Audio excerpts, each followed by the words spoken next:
We're on the air everywhere. This is WeatherBrains episode 673 for December 12th, 2018. It's a Wednesday night special. Haven't done one of these in a while, but thank you for being patient. We typically do these on Monday nights at 9:30 Eastern, 8:30 Central. And before you know it, we're going to be doing some multiple episodes getting set for Christmas week. I'll be off that week, so we'll have some varied production dates and times. But anyway, thank you for being patient, hanging in there.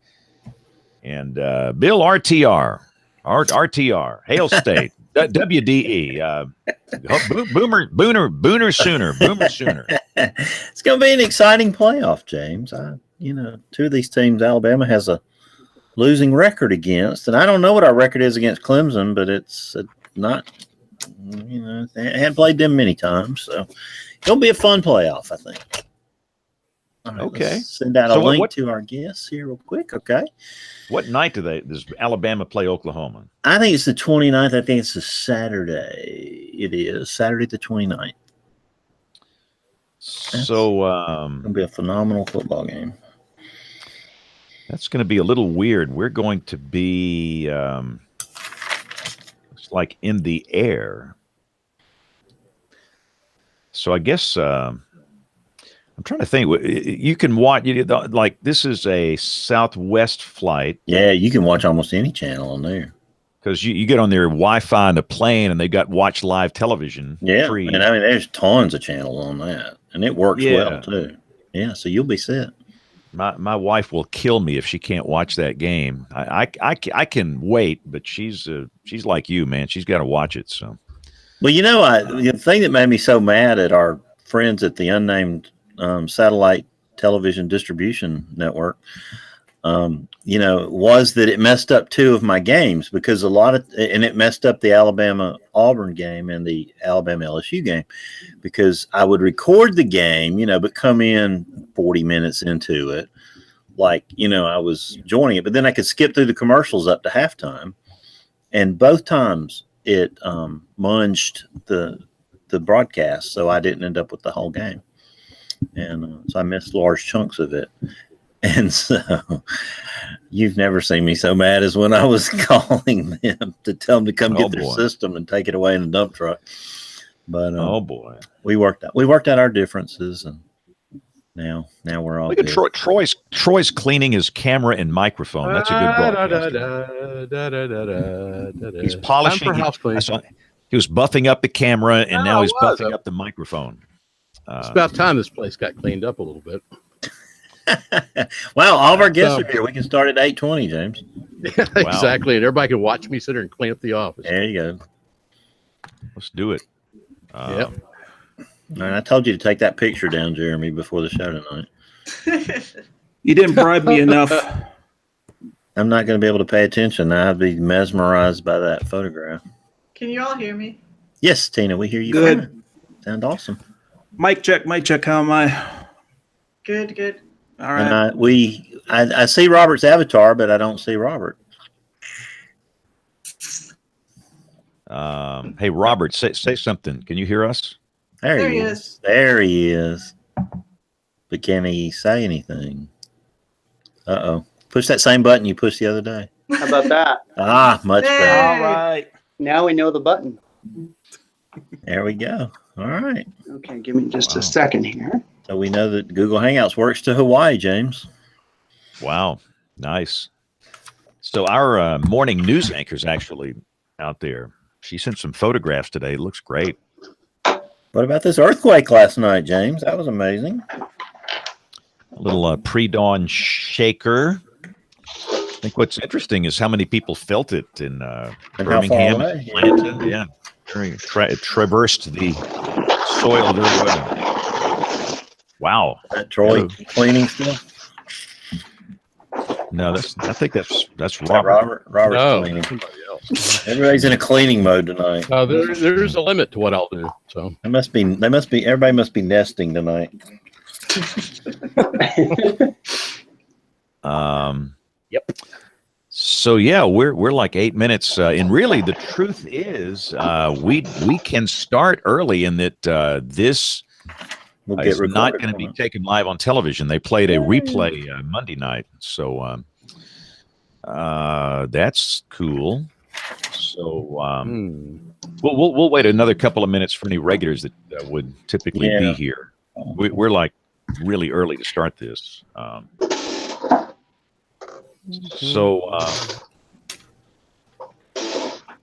Yeah, Jeremy's gone through like 3.5 hours of Hangout tests, so he's. I expect some royalties in the mail. Just kidding. Oh, well, good luck. Yeah, good luck with that. The multiplier still has lots of zeros in it right now. I'll take being able to do. I'll be able to do some shout outs at the end. That's all I ask. That's the best we can offer. Yeah, that's all we can afford. So That works for me. I saw Rick Smith on a hangout today. Rick's being unfaithful to WeatherBrains. Yeah, man. No, it was great to see Rick. The National Weather Association, the NWA, does these webinars or whatever they call them. I think once a month, and they had one today on social media. Mhm. And so Rick, I saw him on the on that segment there. So he's looking good. Looks like he's healthy and doing fine. We miss him. We do. He was one of the voices of common sense on this show. Now that kind of lapses back to Dr. John. common sense. How do you define that? It was a rare commodity.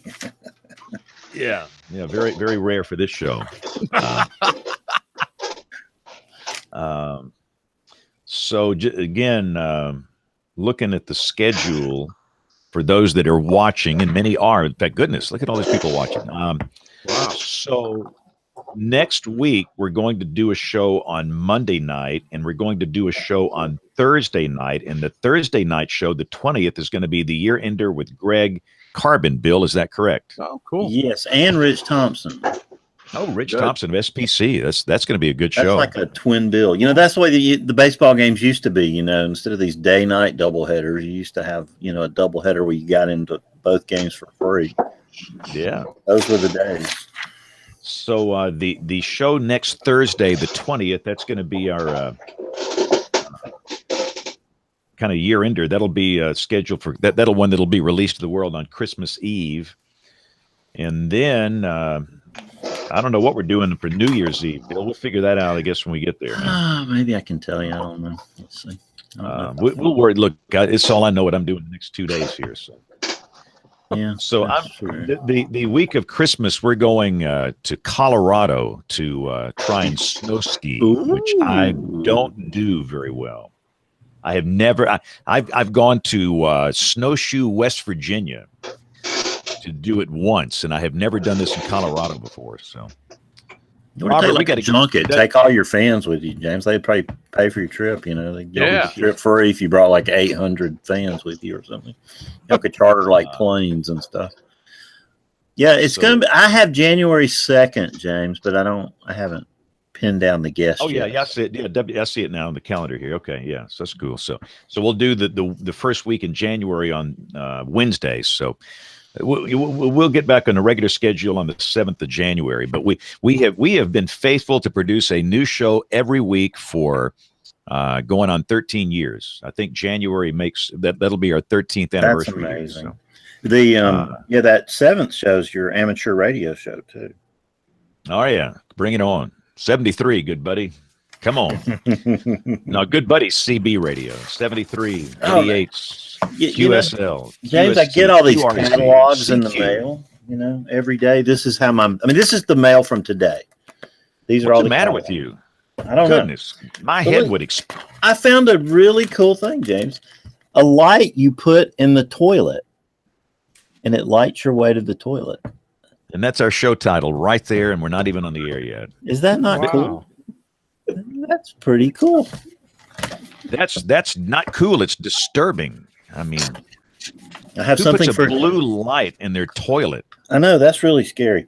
I have something for you, Kevin. in your AMS membership. What is it? In your AMS membership, you have you get a free copy of Physics Today. Okay. And look what they're talking about today. It's so pixelated, I can't read it. El Nino Madoki. See, Madoki. proving once again that we are on the cutting edge Of societal evolution. Yeah. societal evolution. Can't wait to read that. All right, let's roll this thing here because we got stuff happening here. So Here you go, sympathies, James, from our family to yours. Absolutely. thank you. Yeah, it's been some of a challenging week, but we are almost to the funeral, which is tomorrow. All right, here we go in 5, 4, 3, 2, 1. This is WeatherBrains episode number 673. This is the weekly show that's all about weather. This is for December 12th, 2018. We are rapidly approaching Christmas, and we're doing a Wednesday night special. For those that are watching and listening live, we typically do these on Monday nights, but we're on Wednesday. So for those of you that adjusted your schedule, thank you so much. And also to our guests for adjusting their schedule. And Kevin, thank you for adjusting your schedule. Yeah, that's funny that you say that because I'm probably not going to be able to stay. So, goodbye. Well, you started off here. So are you back on the tweeter and the face bag yet? Not yet. That's really, I'm so glad I did this because it has just been a very informative, educational adventure. And there are moments when I go, okay, I'm going to go in and create a little, hidden, secret, non-public thing so I can still see what's going on. And then I remember, I thought, these people are just doing bad things. And so I pull back from that.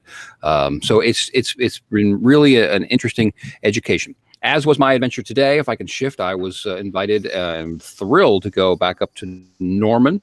Our friend Eli Jacks and his team have been going around the country asking weather service people and broadcast people and EMA people about hazard simplification. So this was a little workshop or forum or whatever you want to call it on that. And they've done just a ton of work. Kim was in there. I saw her, and Rick was there. They won't come see you guys anymore, but they'll come see me. I saw both of them today. I was actually part of that in Sterling, Kevin, on last Thursday. Eli had his whole group. Yep, and I was there. So good for you. Eli said that. Wasn't it fascinating? He said that it was awesome. He called that one out specifically because I guess you had pretty good attendance. Well, he had pretty good attendance. Unfortunately, we actually did. It was probably one of the bigger groups. We had a pretty full group. Right. We only had 4. It was myself and someone from Sherman Denison and someone from radio in Oak City and one guy from one of the Oak TV OKC television stations. Yeah, which was a little bit made it for a nice intimate group as well. But they're working on hazard simplification. They've done a ton of work already, and they're kind of starting to narrow down on things. And now that they feel like they have a handle on that, they're coming to look for input from folks, in the weather enterprise, which is really nice of them to do. We all kind of talk about these things and we say, well, we should do this and we should do that, and it's too complicated. But when you start getting into the nitty gritty, and Aubrey will back me up, of fixing or worse, simplifying this thing, I mean, I'm going to send Eli and each of them a big roll of duct tape so they can wrap it around their heads to keep their heads from floating. Because it's really just a really huge, complicated problem that they are working on. So thrilled to be included in that, and I thank them for that. Awesome. And I'm trying to get Dr. John on the hangout here. He just sent me a note. So let me, before we move on here, Aubrey, so they took this to Washington, D.C., is that right? They actually took it to other groups. They were in Alaska, and I can't remember the other ones where he mentioned. So what they did, stops, he said. Yeah. So what they did was they surveyed, I can't remember the exact number. I believe it was 10,000 people, viewers, non-weather people. And they gave them different scenarios and different words and different messaging and asked them, what they liked better, what made more sense, which ones they would, do a call to action on, which ones they would actually do something with. So then Eli's team basically brought us as broadcasters and NWS people, NWS meteorologists, kind of the summary of 2 different scenarios of the direction that they're going, and asked us basically how we felt and how we would interpret this and what makes sense to us. And the one thing I thought about actually when I was on the way home, Kevin, and during this presentation, some of the the language and the wording that these people surveyed on as scoring high on there, this is what I would like to see, was not necessarily what the broadcasters really thought that would be the best messaging. So what I would honestly suggest in these surveys is maybe doing a video, sending a video so a broadcaster can give scenario A, scenario B, and broadcasting lingo, showing them a map and seeing which one of those. Because maybe on paper you like this word better, but when you're actually hearing it and watching a presentation on it, maybe it's not the best. Right. And then you get into the very complicated part. You get into words versus colors and how do those go with each other and what do you do on the radio? I think I don't know what, I don't think that I would be telling tales out of school to say a couple of things that I think that they were even surprised at, that are sort of a little generic. Right. You know, we all know the difference between a watch and a warning. But I think they were a little bit surprised to find out that people, that there's a good deal of confusion between the two. Yeah. And all of the TV people there were going, yes, or and then the radio guy too, were going, yeah, in my newsroom, I mean, people in the newsroom who in theory are supposed to know, don't know the difference a lot of times. And, I didn't. I think back to before I started schooling, I didn't know the difference. And it took me, a watch, and I'd had to think about it. Right. And then the same type of thing with the word advisory. And I won't go any further than that, but they're looking at, trying to find better words. We got to a point where we were saying, we were going kind of settling on 3 categories. It was a word that we all liked that they came up with, which I won't tell you. And warning was still there, but in the room during this 3 hours, the second level became, in our little shorthand, we just kept saying mystery word because nobody could come up with what it was. Maybe there's your show title, mystery word. But nobody could figure out what that word is because it's really hard. So, and I think that the moral of the story is, and this is what I've obviously, I think a lot of us have said for years, this should not be something that we have to explain every time we go up on air, explaining the difference between a watch and a warning. We've got to tap into just common knowledge, common sense, common words that people get. And a recognition that most people, meaning regular users outside of us in the weather enterprise,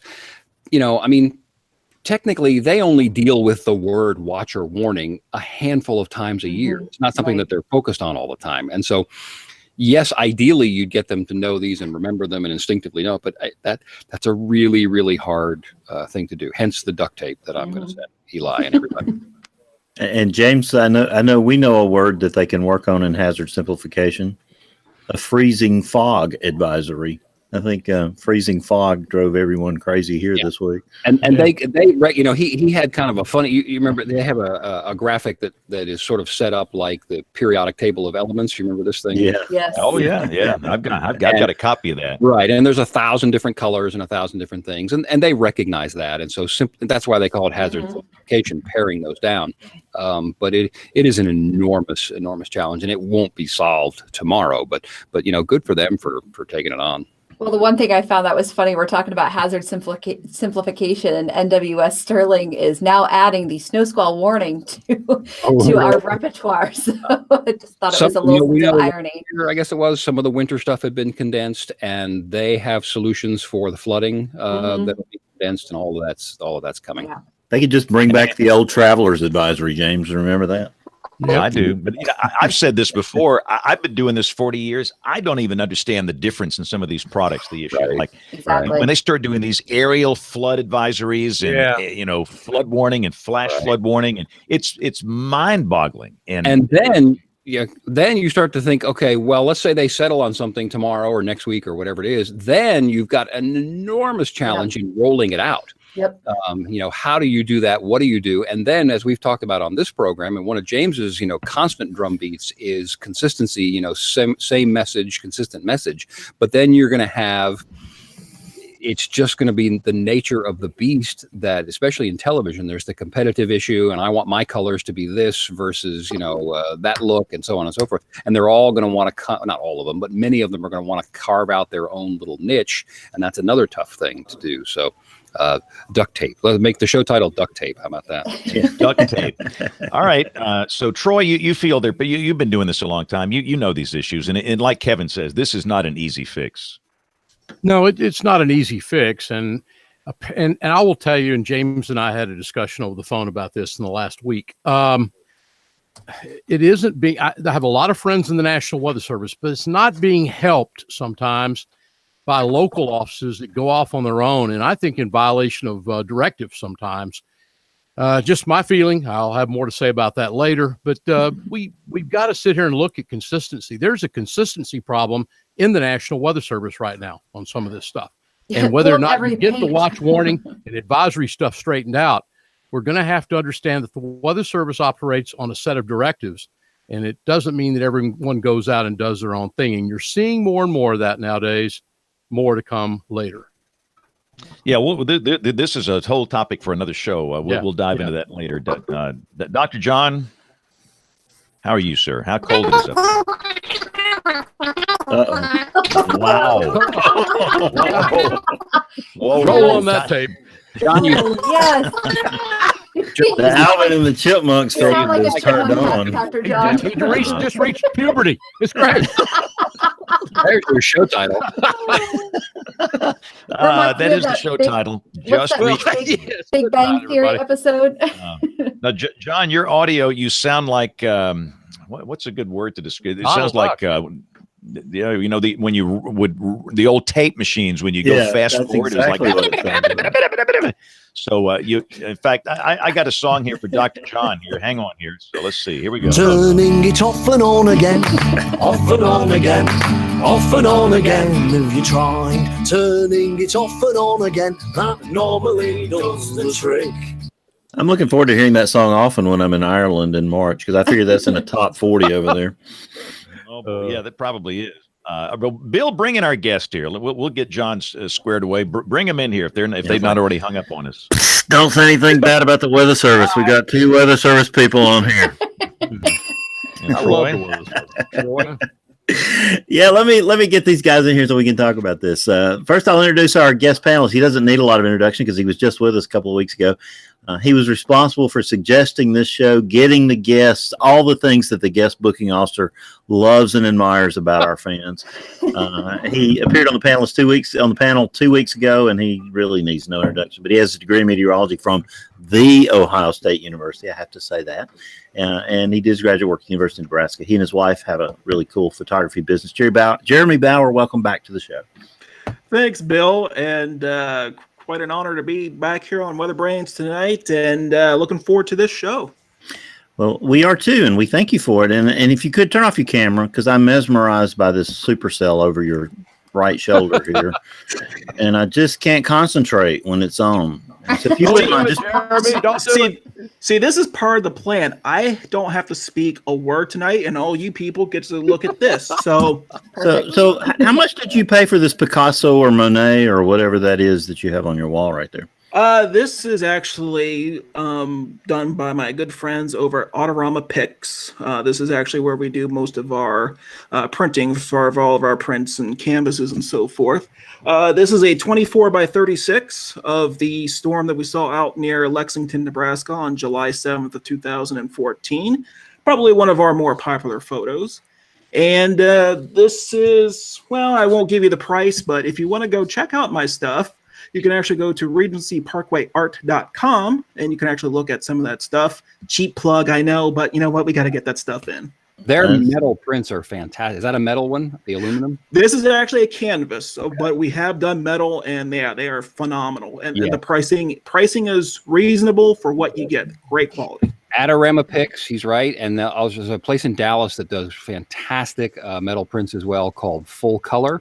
And Sam's Club is actually subbing out to somebody and doing metal as well. But the printed on aluminum is gorgeous. It's just rich and saturated and poppy, and just go do them. So guest number 2 has guest number 1, I guess, has a connection to this picture. She was born and raised in Cincinnati, Ohio, in the suburbs. Her undergraduate is from the Ohio State University. Is the theme here. While working on her master's at the University of Arizona, she started with the National Weather Service, and she's a forecaster at the National Weather Service in Honolulu. Tina Stahl, welcome to WeatherBrains. Thank you, Bill. Thank you all for having me. It's very exciting.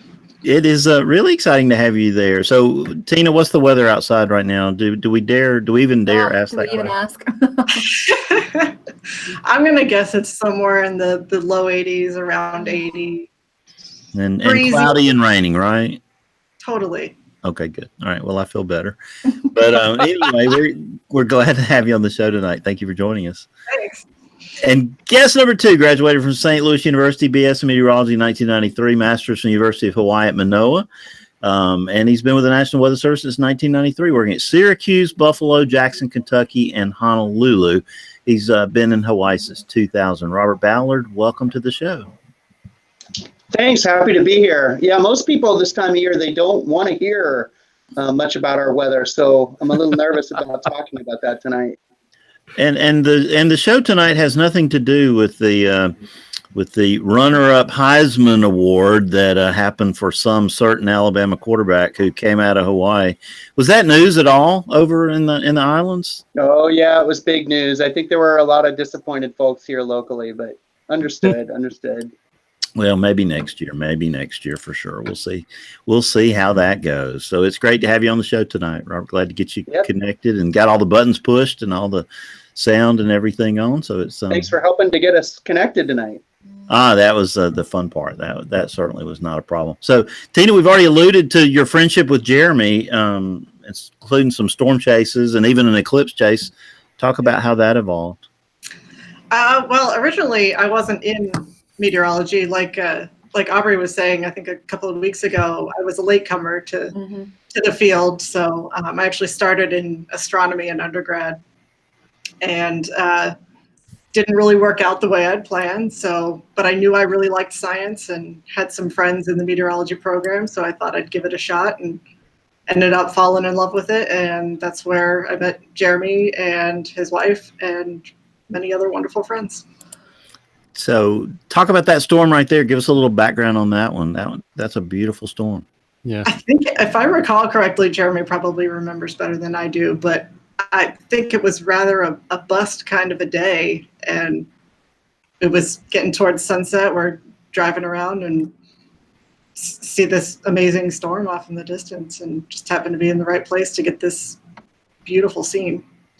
It was your typical mid-July type setup. It was a cold front coming through. It was going to be pretty much a squall line, so you had a very small window of opportunity where you had some isolated cells. And this particular one behind us, it was just the right place at the right time, and that's sometimes with photography better lucky than good, and that's that proves it right there. Yeah. See, I knew you'd know the setup better than I did. So give us some tips for making a photograph like that. I mean, because that's I guess the hashtag no filters would apply here. Talk about what it takes to take a picture like that, Jeremy. Well, I think one of the things that gets overlooked a lot when you talk about photography and about, well, I need a super, super nice camera and a super, super nice lens. Well, yeah, that's all good and plenty, but realistically, any presentation that I've given, I've told everyone the number one thing that you should probably have is invest in a really good tripod. I mean, a tripod is going to make or break your photography. I mean, really, are you going to put a really expensive camera, $3,000 camera, and then you're going to put it on a $20 Walmart tripod? Probably you don't want to do that.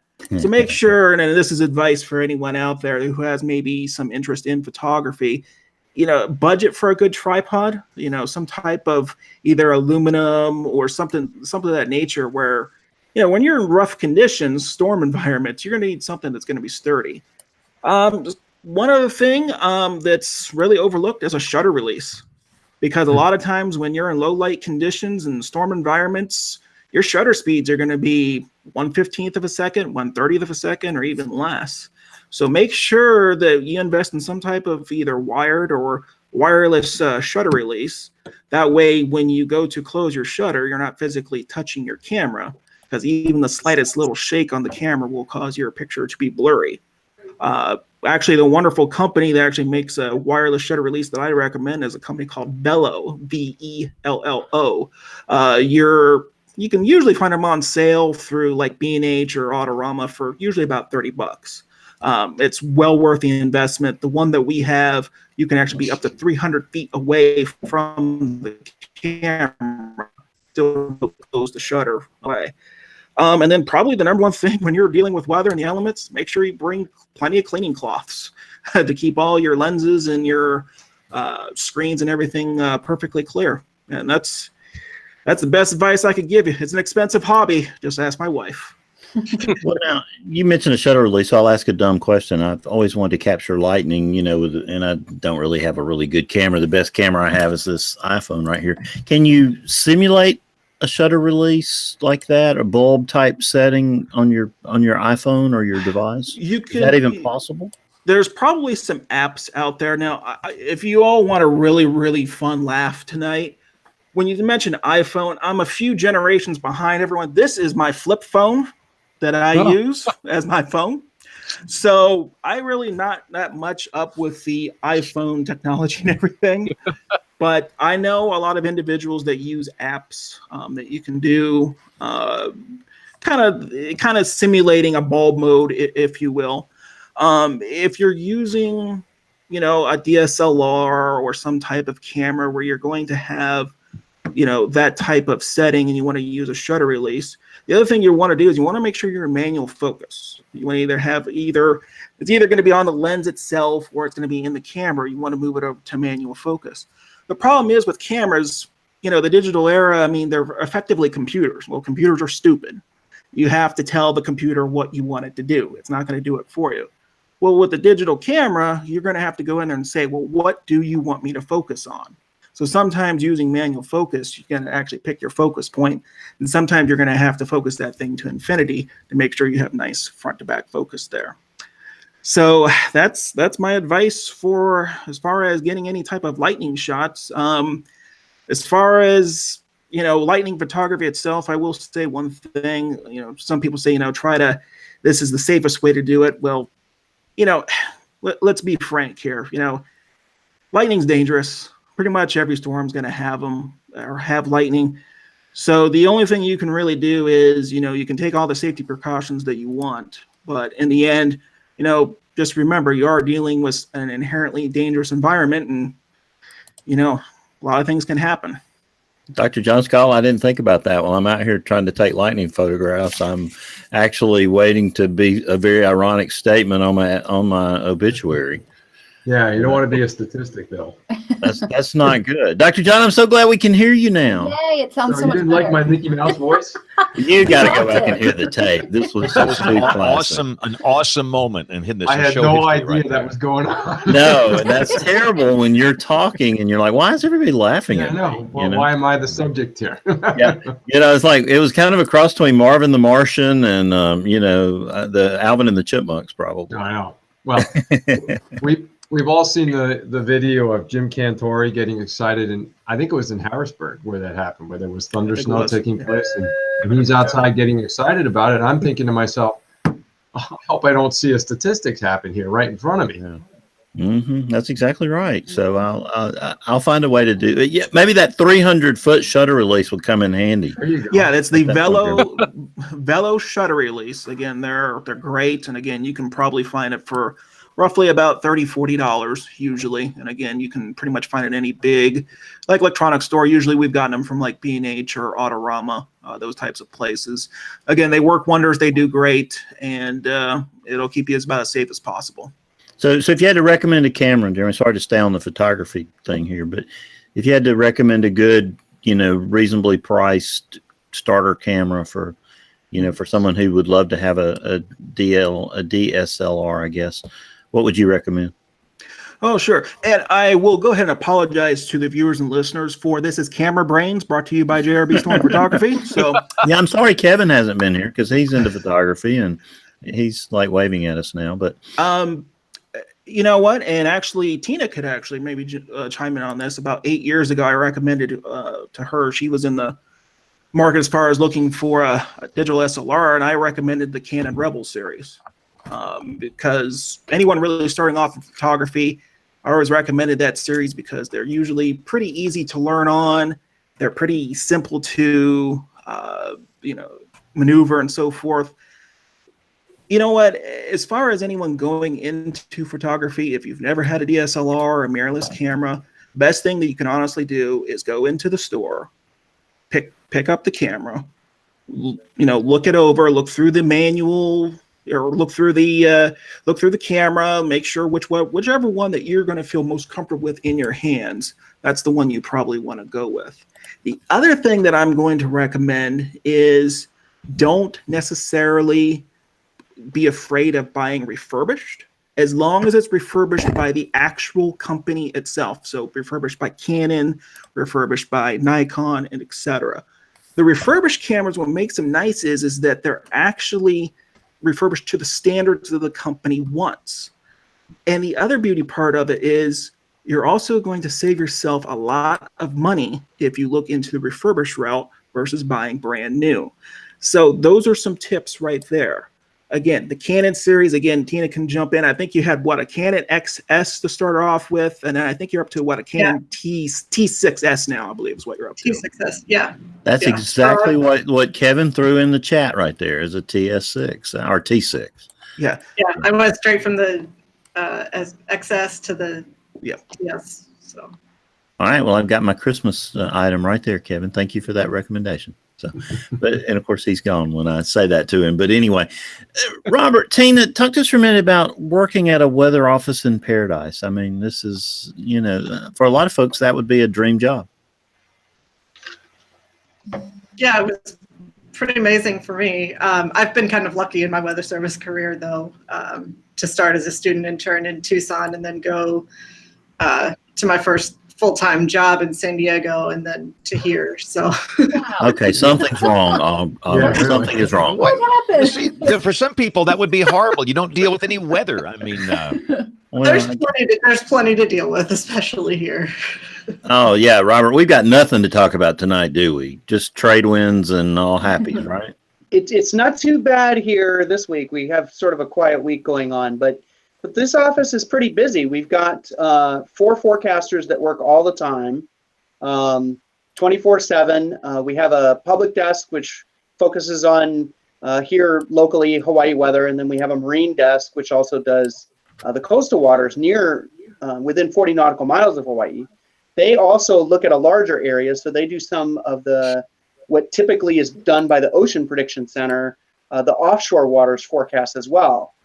We also have the Central Pacific Hurricane Center here, and when CPHC is not active with tropical cyclones, we're still tracking them in other parts of the Pacific and doing what's called Dvorak satellite intensity and location analysis. So in the absence of a lot of reconnaissance aircraft flying around out here, we always have satellite analysts which are looking at the tropical cyclone intensity and giving those estimates to various centers around the Pacific. We also have someone who works on the high seas forecast. So again, even when weather's not happening here, there's always weather going on somewhere over the Pacific. And then, like a lot of mainland offices, we have an aviation desk. They do the local terminal aerodrome forecast here for the main Hawaiian Islands, but they also write a forecast for Midway Island, which is 2,400, 2,500 miles to the northwest of here, and American Samoa down in the southern hemisphere. We write their aviation forecast as well. So not only are we looking at just the local Hawaii weather, but we're looking at a big area of the Pacific all the time. And Tina and Robert, both of you, Troy here, after I slam the weather service, and more of that will come later. But that comes on another show. But I have to tell you, for people who think it's quiet out there, it's not. I'm a big fan. I have friends out in the Guam office, Roger and Chip and Brandon and Landon and all the people out there. They do an amazing job. And this year, Tina and Robert, they have just gotten slammed. Saipan and those areas out around Guam by the typhoons out there. And I just know you think about that being Paradise, but you have had your hands full in that region, the Pacific region, this year. Yeah, that's right. Not only has Guam been clobbered, they got clobbered just a few weeks ago. And I remember you talking that I guess you've got some contacts out there. You've been out there a few times, or? Yeah, been out there a few times. A great office, Genevieve, and all the people out there. Yep. Really nice. Yeah, Jenny Miller is awesome, and got to see Roger and Chip this week at the International Workshop on Tropical Cyclones conference, which has been here all week. It's kept us busy, but we've gotten a chance to all make contacts and get to know each other once again. It's always good to get in touch with them. Here locally, though, we've had some pretty intense rainfall and some heavy events over the last few weeks and months as well. You might remember back in April, we are still waiting to see if the 49 inches, almost 50 inches in 24-hour rainfall record has been broken. I believe that's a U.S. rainfall record if it gets verified by NCEI, and we'll see about that. I think it's probably going to happen, but they're still investigating that. And then, of course, with Hurricane Lane, a real close call on Oahu. We didn't get hit as bad as we could have, but parts of the state got devastating rainfall, 56 inches of rain in 3 days upslope from Hilo on the windward side of the Big Island. So this year has been a good reminder, as you said, that we do get clobbered out here from time to time. And one of the things that we deal with, which is really difficult, is that you're dealing with a public which is not very weather savvy. Not a lot of people pay a lot of attention to the forecast. So when things do get bad out here, it's really important to try to bring them in and make sure that they understand what's actually going on with our local weather. And then you also have a lot of visitors constantly coming and going, and they're not paying attention to the weather either. So that's probably our biggest challenge, is these low frequency, high intensity events that happen every so often, but you can have long periods of quiet weather between. Well, one thing to me, I think that's interesting. I had the chance, and we finally got Charlie Woodrum out of y'all's hair back here in Shreveport, out of Pacific region. But good friend. But I had the chance to do the Island Hopper on United here in the last summer, and had the chance to go down, Tina and Robert, back down into some of the areas where you still have WSOs in place. Like out at Chuk, you have an office out there. Had the chance to visit that while I was on the island for an hour. And it's really pretty amazing. It's a little different environment than what we're used to seeing here in the States. Troy, I think you should show your vacation slides sometime, because it really, somebody who goes to Hawaii and goes to a weather office, that's hardcore. Yeah, but I mean, it's a unique environment that I don't think a lot of people understand. And Tina and Robert as well. All these typhoons out there, not much press coverage in the States. Here we have a territory of ours that was affected by so many typhoons this year out in the Marianas, and you just heard very little about it in the news here in the States. Yeah, it's very discouraging, Troy. It really is. Yeah, so now, Robert, that shirt seems kind of stereotypical to me. Did you do that just to taunt us? Yeah. No, if I wanted to taunt you, I'd point the camera out the window and show you what a beautiful day we've had. But now, weather service offices aren't supposed to have windows now. That was a rule, right? That's right. Yeah, we managed to get to sneak by that somehow out here. Some of the West Coast offices and out here, we insisted on keeping our windows. We have to know what's going on out there, Mm-hmm. That's a good thing. So, Tina, I heard Robert mention Hurricane Lane. You had a unique experience. I did. Well, first of all, my shirt was actually meant to taunt you, since it's sleeveless. Yeah. Yeah, probably can't wear sleeveless this time of year. Yeah. Way to rub it in. That was a great idea, having this show in the middle of winter, guys. Yeah. Yeah. We all have shirt envy tonight. Send over hate mail at drbstorm@gmail.com. Aubrey doesn't need any more hate mail. Yeah, I have my space heater going on under this desk. It is set on 90. Just to let you know. I wish I had a fan going in here. Oh my goodness. James, don't you have an eject button over there? Our high today was 82. Oh. All right. So tell us about Lane. That was an amazing experience for you. I'm sure I wish we had Brian here to talk about his experience. It was really my first true experience with a tropical system or a hurricane comes so close to the islands, and be working it and having to deal with the stress of actually preparing myself and my home and my animals. It was it was a lot to juggle, but it was fascinating, and I wouldn't trade it for anything, especially the wonderful plane ride I got to take out of that. So did they move some of the Hurricane Hunter planes over there for the duration during the tropical cyclone's lifetime? Is that what happened? That you got the chance to do it? I think they were out here for maybe three days. Bob, you might know. So I just happened to ask one of my coworkers if it was a thing, if you could even like go on a flight as a guest.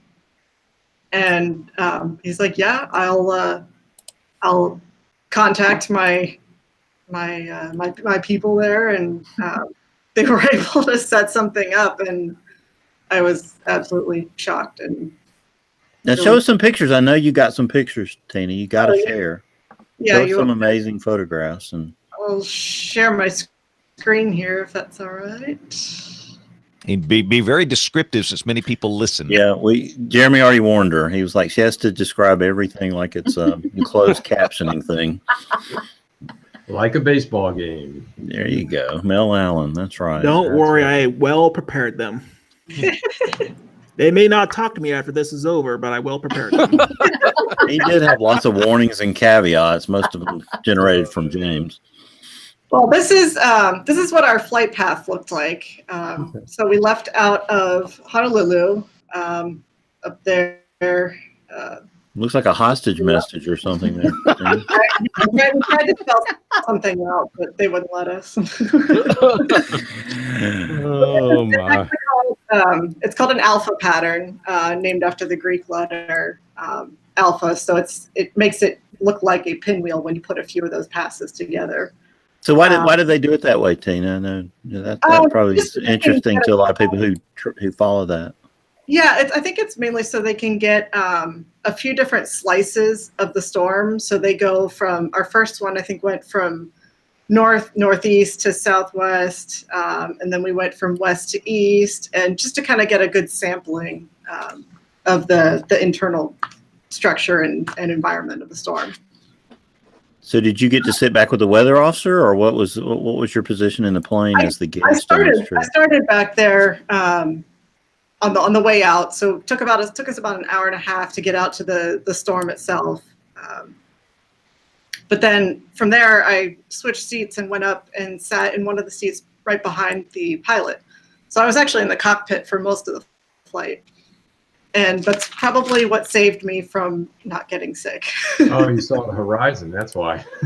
Yeah, I could see out the front, and we had a headset on, so I could hear everything that was going on, what was coming up, and that sort of thing. So I think that really helped. So how intense was the hurricane while you were there? What was the intensity? And when we flew out there, it was a Cat 4.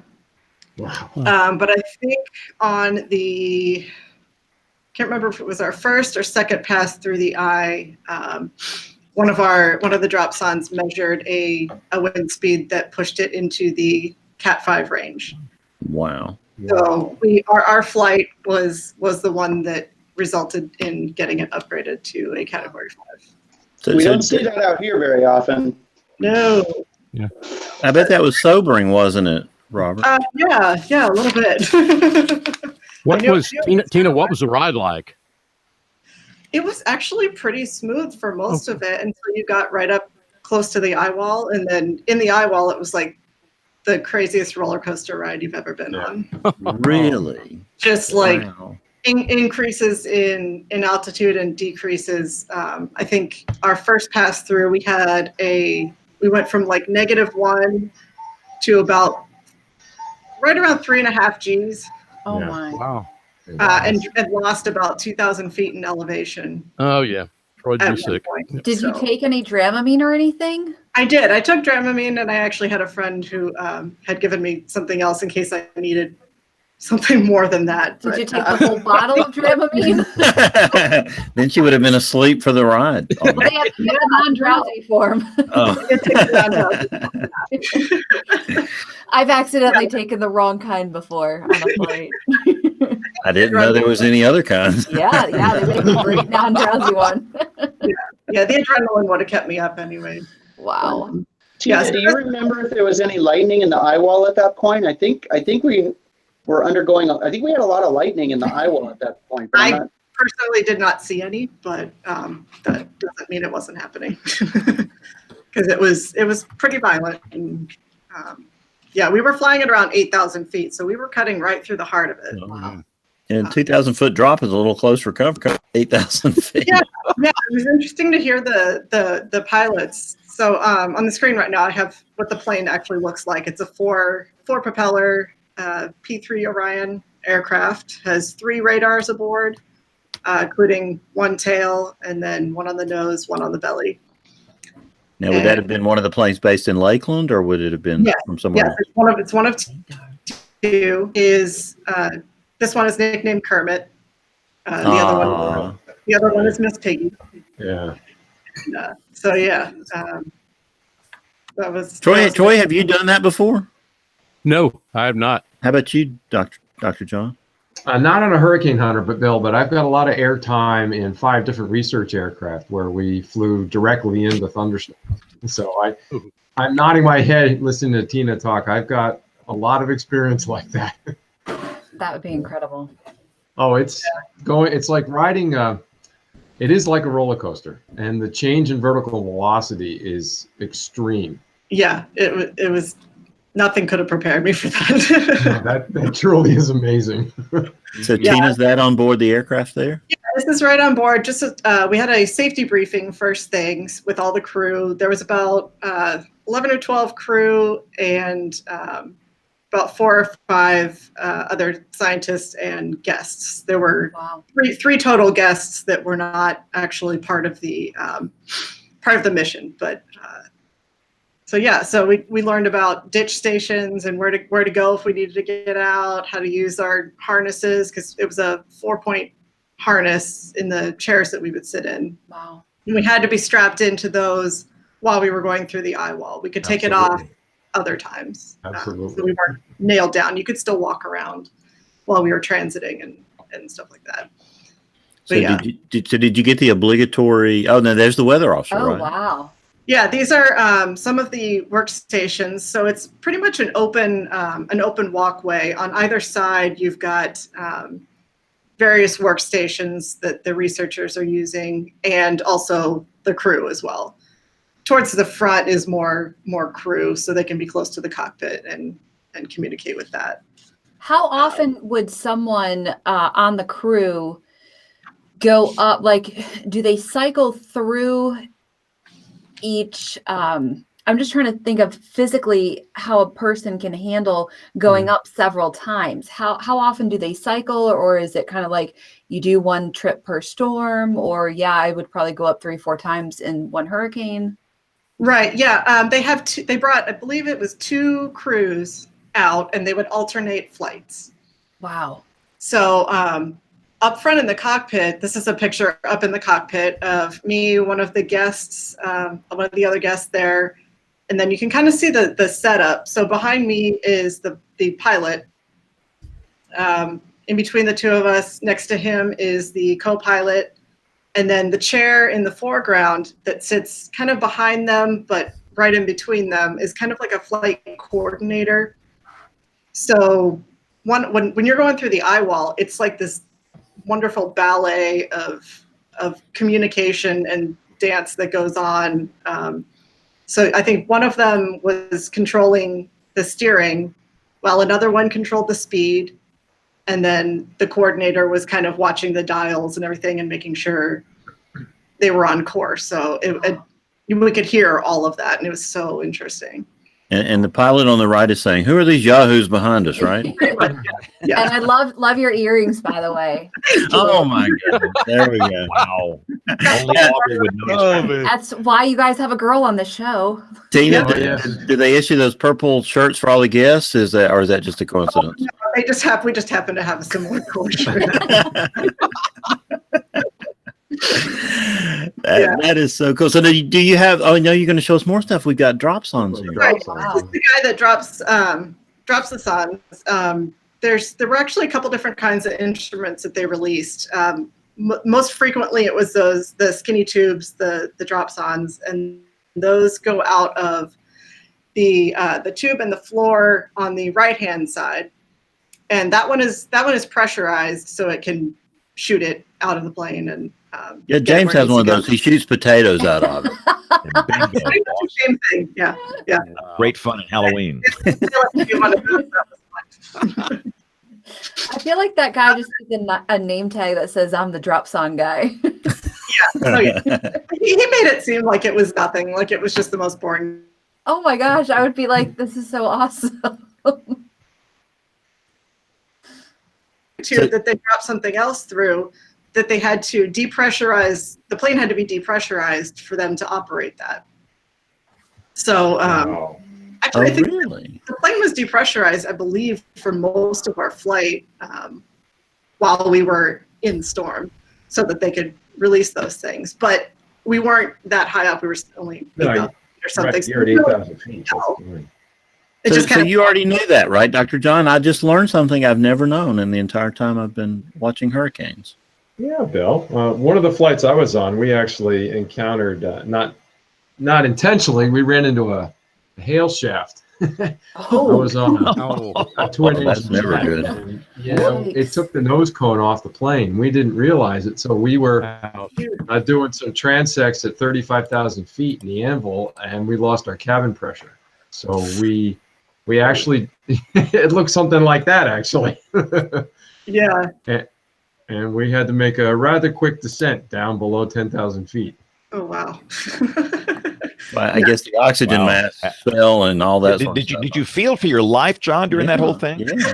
I mean, that At sounds first, horrifying. I didn't quite understand what was happening, but I was in the back of the plane. I was a flight scientist in the back, and we had ports bringing air into the cabin, and then that air was being placed inside a sample bag. And my first inclination that something was wrong was when the electronics in the back shut off. And then the next thing happened was the pressure in the cabin started to drop so much that the airbags blew up. Oh, God. Oh my goodness. That's horrifying. And then the next thing I noticed was that the front of the cabin was leaving me behind. So I got hypoxia like you can't believe. Oh, my. Before Really? the oxygen mask came down. That quickly, huh?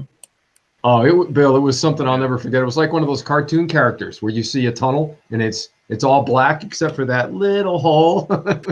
So they're not kidding on the planes when they tell you to put your mask on first and then help someone else. It's an incredibly, I don't want to go through that experience again. That was really amazing.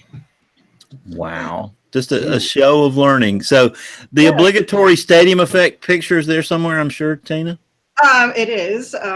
Well, first of all, this is one of the screens that they look at, and so we could tell where the highest areas of turbulence were. So the radar operator was actually helping us, helping the pilot guide the plane through the safest route. Obviously, you don't want to go straight through the middle of the worst turbulence for the sake of safety of everyone on board and the instruments and whatnot. But so yeah, we could kind of see what was coming and kind of prepare ourselves for that. So there it is. There it is. So when that picture was made, what was your flight level? We stayed around 8,000 the whole time. Wow. What was the eye diameter, Tina? Do you remember? Oh gosh, I don't. Because that looks pretty tight. It didn't take us long to traverse it, but it was enough. I mean, it was, I don't know. I'm such a bad judge of distance. Wow. It felt way bigger than a regular stadium, of course. What was what was one of the most just incredible sights that was it the eye, like kind of the most incredible, or? Yeah, it was probably breaking through the eyewall, because when you're in the eyewall, you can't see anything. It's rough. It's all gray outside. You can't see anything, and then you break through the eyewall, and it just clears, and it's like this. You almost think of like the heaven sounds, like angels singing. Yeah. Like it was just seeing this scene before you and all around you. You can look up and see clear blue sky, and look down, you can't see it in the image, but you could see the ocean down below too. It was pretty clear all the way through. Wow. Just another view. Wow. Wow. And we didn't do a good job describing any of that, did we, James? Verbally. No. We're all going to be So- put in so- time out by Kevin here. What window are you using in the aircraft to take these images?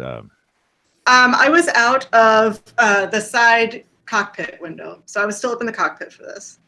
Okay.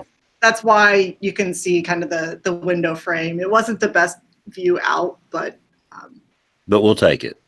yeah, I'll take what I can get.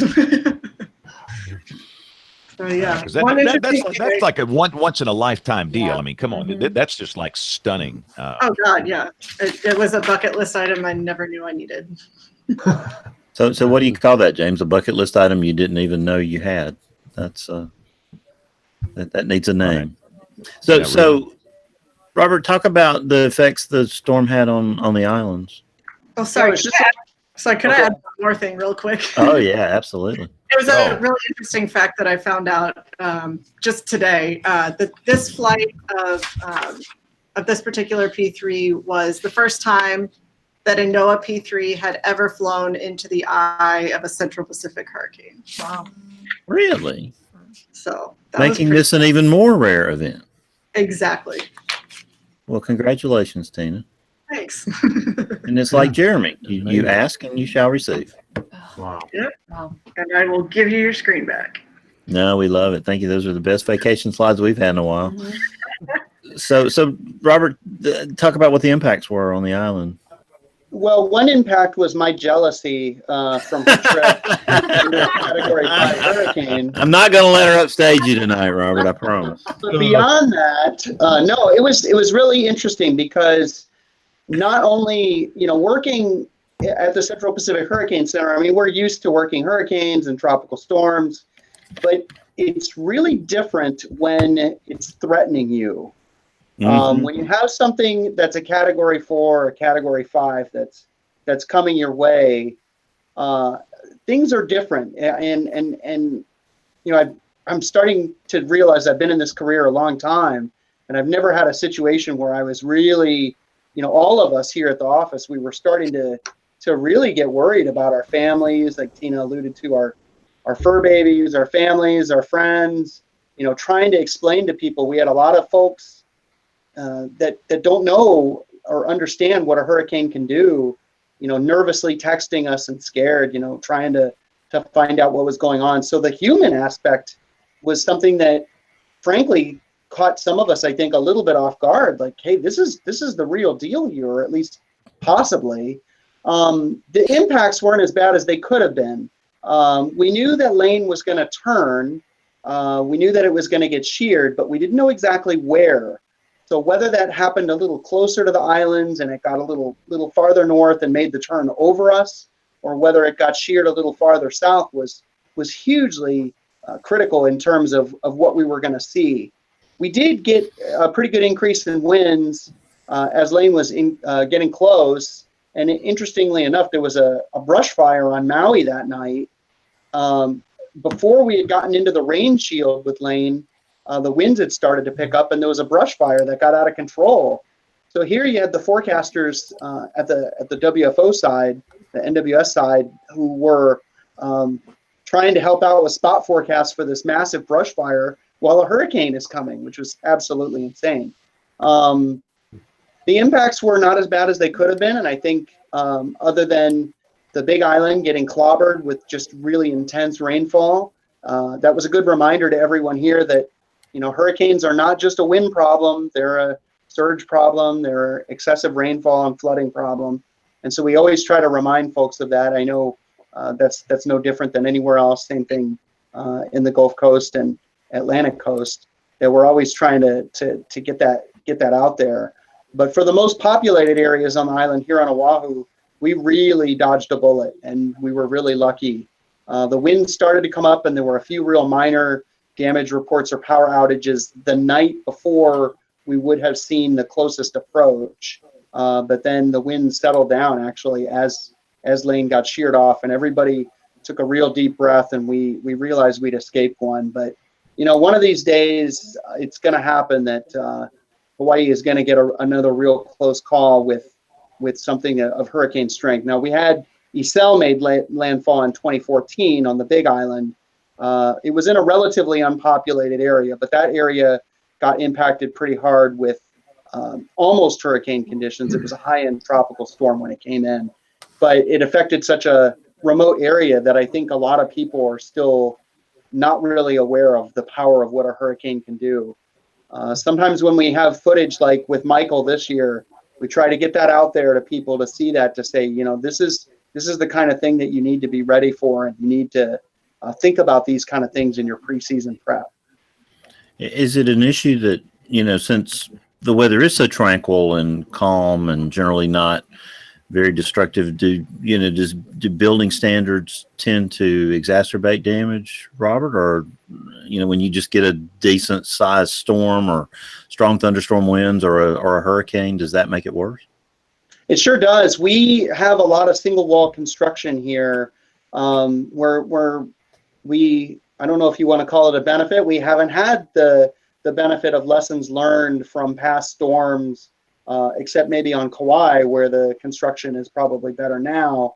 A lot of these areas haven't seen that, and so we haven't learned that lesson yet. The office buildings and things like that, okay, that's decent, but where a lot of people live, the construction is pretty fragile, and the infrastructure here is fairly fragile. A few years ago, Dr. Rick Nabb said that Honolulu was one of the biggest disasters waiting to happen. Wow. In terms of hurricane landfalls, and that we're overdue, and that at some point this is going to be a real problem for us. And we don't have a good track record getting aid to islands when things happen, because they are islands in effect, I understand. So, that's really scary. Yeah, Hurricane Maria was a lesson after hitting Puerto Rico. I mentioned to a lot of folks out here, bear in mind that we are even more isolated than Puerto Rico is, and we are the most isolated island chain on Earth. So this is it's a real concern. It's a real problem, and that's why we tell folks out here. A lot of times you hear people recommend 3 to 5 days of food and water, or 3 to 7 days, but out here we tell people to be ready for up to 14 days of food and water, because if we lose the port in Honolulu, we're not going to get supplies for a long time. It may take up to 3 weeks to get the port partially repaired. So we've got a real issue out here with a hurricane risk, and we hope that people will take that very seriously. So talk about you've mentioned, just kind of offhandedly some events tonight, but if you had to do the Greg Carbon top 10 all-time Hawaiian weather events, what would be number 1, 2, and 3 in your estimation?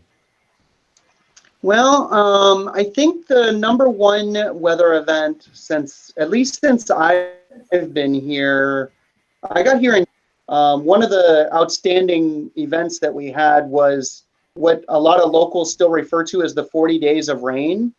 And we had a situation where we had a long wave trough west of the islands that just kept sending shortwave after shortwave at us. And what a lot of you folks on the Gulf Coast understand, when you get into these patterns with heavy rainfall, when it rains here, it rains really hard. So when you get deep convection, we don't get the hail and the wind as much as some other areas do, but we know how to do rain here. And we had we had intense rainfall off and on that caused lots and lots of flooding. In fact, there were some areas that had so much damage that it took them 8 years to repair all the damage from the flooding, and that wasn't too far from where I live. So we call that the 40 days of rain. That was in 2006. Another really intense event, which doesn't get a lot of press, but in November of 2000, the remnants of Tropical Cyclone Paul made landfall on the Big Island and interacted with an upper trough. And there were areas that got, I think, close to 40 inches of rain in a little over 12 hours. It was about a day. And the Hilo side of the Big Island just got absolutely destroyed. And I remember seeing METARs and OBS from the Hilo airport with rainfall of like 3 to 4 to 5 inches an hour rain for hours and hours. Wow. I think the 6-hour rainfall at Hilo at one point was over 20 inches in 6 hours. So it was just incredible rainfall. Like I said, we know how to do rain out here. And then, at least for me personally, one of the other outstanding events was on March 9th, 2012, when we had a big supercell thunderstorm develop. Now, we thought that this was a possibility, and we had other supercells that had developed over the water that night and close to land. But then one of the supercells developed at about 5 o'clock in the morning. Most people don't think of supercells in Hawaii, but we do occasionally get those. I don't think it doesn't happen often. What's that? I don't think anybody does. Yeah, it does. Actually, my thesis research for my master's degree was on severe thunderstorms and supercells in Hawaii. And so I checked out some of the return periods on some of this stuff. You know, about once or twice in a typical winter, we might see an episode where we get a severe squall line or supercells that can develop. We actually had, I'll go back to the March 9th event in a minute, but we actually had a death on the Big Island from a severe thunderstorm this year. Bow echo came on to the west side of the Big Island. And even though we had severe thunderstorm warnings out and we were tracking it, somebody didn't get the warning, and they were in we think they were in a shed or some shack that got picked up and blown, and the person was in it and they didn't make it. So that's unfortunate, but it's just a lesson that, you know, severe thunderstorms do occasionally happen here. And on March 9th, the supercell that happened in Kilauea dropped. The hail was very odd shaped. It was long and thin. So, I mean, it wasn't that thin. It was about 2 1/4 inches thin, but it was 4 1/4 inches long. Wow. So it was really odd shaped, big hail, and way bigger. It just shattered the state record. The old state record for hail was 1 inch. We figured that there were probably events where the hail had been bigger than that. But this actually shattered, just absolutely shattered the hail record. They had 4+ inch hail. And you were the forecaster during that event, weren't you? I was, yeah. Now, were you freaking out with what you were seeing? I was really in awe. We knew that we had considered the possibility of supercells, but no one thought we'd see anything quite like that. We had a severe thunderstorm watch up, and what a lot of the listeners and viewers might not know is that we function as our own ocean prediction center, our own storm hurricane center, our own hurricane center. We have all those responsibilities here locally, and so we had issued a severe thunderstorm watch at about 3 o'clock that morning, and the supercell developed at about 5:30 in the morning and dropped the giant hail.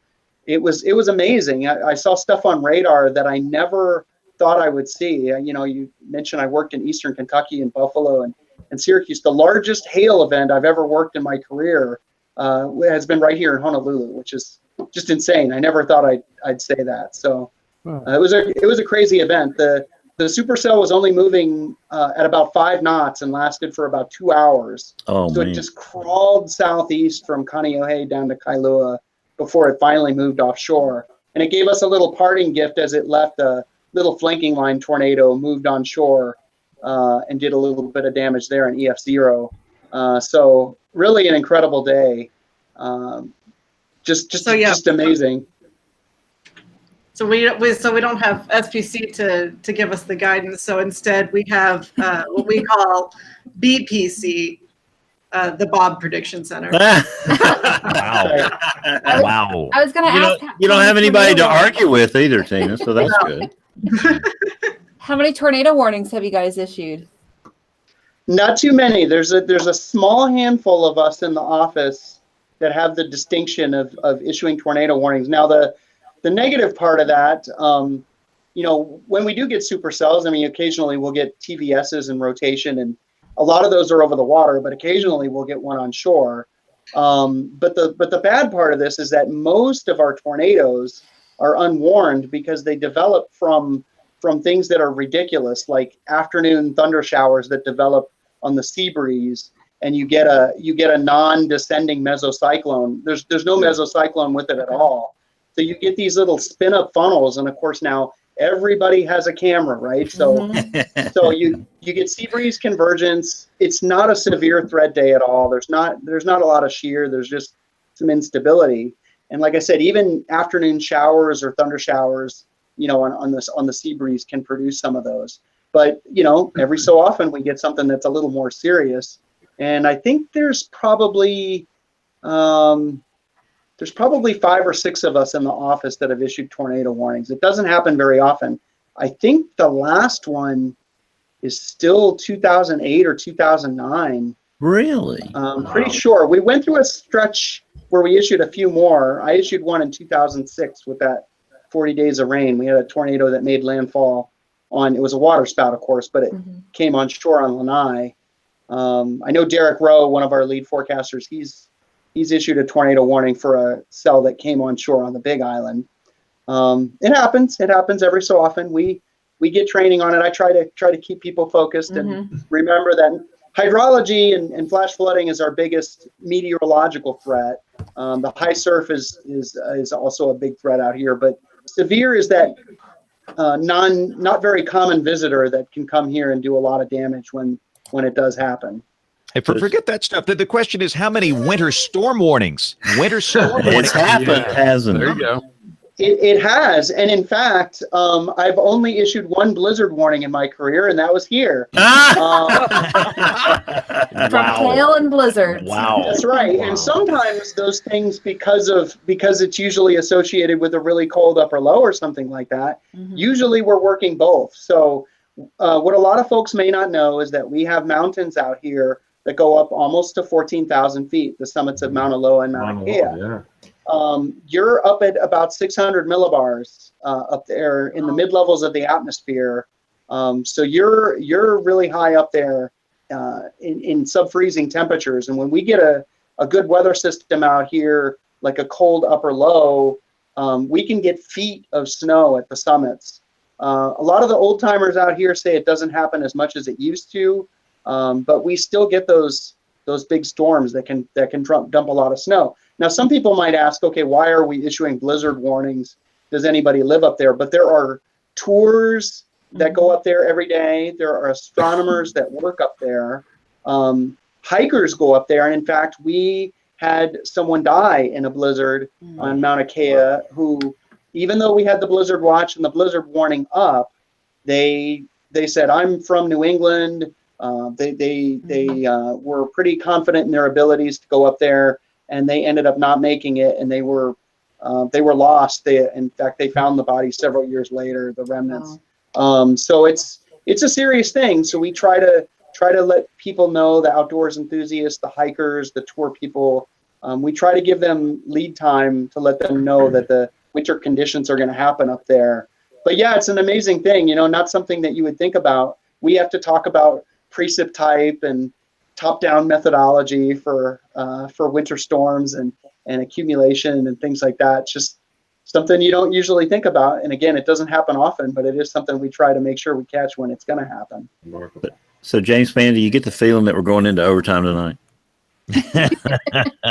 I do. I just get that feeling somehow. So if you ever have to jump in and stop us or something, James, let us know. But yeah, in fact, let's do this because I am the lead, as I always am here in the late news. So let me take a break for Tony Rice and the astronomy report. And we're going to pick up the conversation. We'll do picks of the week. We'll do email, all that coming up. So y'all hang tight. Much more to come as WeatherBrains rolls along. Looking beyond the atmosphere, here's Tony Rice with your astronomy outlook. The Geminid meteor shower is underway this week, peaking Thursday night into Friday morning. Reports coming into the Capital Weather Gang point to around 35 meteors per hour already being seen. That's expected to triple closer to the peak. Your mileage varies, of course, according to light pollution in your area, but this might just be a pretty good year. Geminids are a little different from other meteor showers. Geminids are created by dust and debris from an asteroid, 3200 Phaeton in this case, while many other meteor showers are sourced from comets instead. Now, comets and asteroids have a lot in common. Comets can be described as dirty ice balls, while asteroids as icy dirt balls. It's a subtle but important difference because asteroid dust can be quite a bit denser than what many comets leave behind. This makes for slower meteors, which leave a more persistent train, making them easier to see. Your best chance to see meteors begins around 10:30 p.m. local time Thursday, as the moon sets, leaving a darker sky. Your chances will continue to improve throughout the night, as the radiant point just above the twin stars in the constellation Gemini rise to their highest point around 2 a.m. Observations may continue to improve until twilight as your point on Earth turns towards the stream of dust and debris. That's your Astronomy Outlook. Follow me at RTP Hokie for more spacey stuff like this. Okay, Aubrey, by chance, do you have time to do some email at this very moment? I do, and Well, then, let me play the song here first. When you hear this song, you know we're about to dive into the email inbox. Letters. We get letters. We get stacks and stacks of letters. All right, we do have a couple of letters. So first up is from Jonathan Thompson. I'm passing along this link I noticed in the subscriptions channel that I have with my YouTube account, and it was on CBC News the other day. Weather Service dumping balloons and e-waste across the country. And this is from Canada. It looks like. So that is an interesting YouTube video. And we have, we talked about Switzerland. We talked about, is that the only one? I thought I put 2 in here. But yeah, I guess it has been a quiet week. That is all I see for my WeatherBrains email. All right. So if you have an email, fill up the box. Email at weatherbrains.com. You can send us your guest suggestions, some cool links, maybe something you'd like to see on the show. We always love to hear your suggestions. I know Bill loves to hear your suggestions, and we'd love to hear from you. So go ahead and send us an email at weatherbrains.com. When the weather ball is red, warmer weather is ahead. When the weather ball is white, colder weather is in sight. When the weather ball is green, no change in the weather is foreseen. When colors blink, by night or day, precipitation's on the way. Let's do the weather roundup. We're doing this show on December the 12th, 2018. And Dr. John, you are, I guess, the guy at the highest latitude here. What's going on up there in Pennsylvania? Well, let's see if I can share something here with you. We've got bowling ball upper low coming across the Great Lakes right now. Shows up nicely in the water vapor imagery. So if you got the video available to you, you can see that nice circular feature coming across the Great Lakes. It's pretty dry though, so I don't think we're going to see anything out of this where I live in Lancaster. The flow is going to get a little more amplified though in the next few days. So another weekend here in Pennsylvania, well, that usually means rain. I want to go back and take a look at how many weekends in the last 3 months it's rained here. And I think we can count this one in. John, I want you to insert bowling ball low into the general media vernacular, like cut off. What's it called? The polar vortex or whatever. Yep. Oh yeah. Can you see those headlines? Yep. New York Post, bowling ball low. Yeah. I want to see you get it in the AMS glossary. That's what I want. Yeah, there you go. I already know you've made some headway. That is everyone's assignment for tonight. All right, so that's Dr. John. Let's kind of work our way down to Aubrey. So how much snow did you get when the big snowstorm? Well, let's see. In downtown Harrisonburg, we got 2.8 inches. 20 miles to the south, we had 10 inches. Another 10 miles to the east, we had 18 inches. And you go a total of about 48 miles from here, we had 21 inches on Wintergreen Mountain. So you're in a snow shadow, huh? Let's just say it was a tough one. And I actually was working that weekend, and it was tough. I went to the National Weather Service on Thursday. I was trying to take a day off on Friday because I was working Sunday. So trying to, balance everything out. And it definitely was. It verified in some locations, and the northern edge of that storm was pretty much about where we thought it would be across Shenandoah County, just south of I-66. But it was that heaviest core that just expanded so much further northward with this one. So in one county, we had a range from 5 to 18 inches of snow, and then Wintergreen Mountain kind of borders that county, and they ended up with 21 inches of snow. That's a forecasting nightmare. Hello. But talking to some other forecasters, it was a big bust for a lot of forecasters, and I'm just thankful I called for snow and it snowed, because some were not so lucky. Somebody didn't call for snow? There were some people that called for snow and it ended up absolutely nothing. I've heard from some Texas and Oklahoma Mets that that was quite challenging. So yeah, it was a tough one for us, and we still have snow on the ground, and now we have a flooding threat because we have heavy rain on the way. Wow. Yeah. So let me talk with Kevin. So Kevin, this Oklahoma snow deal, I saw some nasty stuff floating around. And see, you don't see it because you're not on the tweeter and the face bag anymore. Yeah. And he sleeps at night because of it. Yeah. Right. Yeah, this was a fascinating one. Well, I guess we even talked about it on the show last week. You get anything that smacks of a cutoff low at any level is going to give you fits. And it kind of did that. And then I have to say, for my DMA, we were pretty darn close. We got what we had, said coming in, even a couple of days out. It trended a little bit further south. So Oklahoma, as Aubrey mentioned, they didn't get as much as was thought. But through the central part of what's referred to as Texoma, we were in pretty good shape. We just stuck with kind of the generic wintry mix. And it did that all day long. I mean, it was 3 different precipitation types at the same time most of the day. Yeah, I was watching some of the Facebook pages in Oklahoma City, and it was brutal. Apparently, they started, 4 or 5 days in advance with this very aggressive 6 to 10 inches up to a foot in spots, and then it dwindled down to basically nothing. Well, and they took an absolute beating. I mean, there were F-bombs. It was just horrible stuff. And I hate to say, I hate to see that stuff on social media, but at the same time, if you start out that early, especially on a system that is not going to verify when you're 5 or 6 days out, then I hate to say it, but you deserve what you get. And it's irresponsible to go out that far. And we've seen that in the spring with that market. And I just think that there's become a little bubble over there where they're just going to continue to do it. And so if there's a little bit of pushback, I don't like the nastiness part of it. But at the same time, you kind of make that bed, you're going to have to lie in it. So I put up my snowfall totals, FYI, if you guys want to look at the tight gradient there. Wow. Yeah. Cool.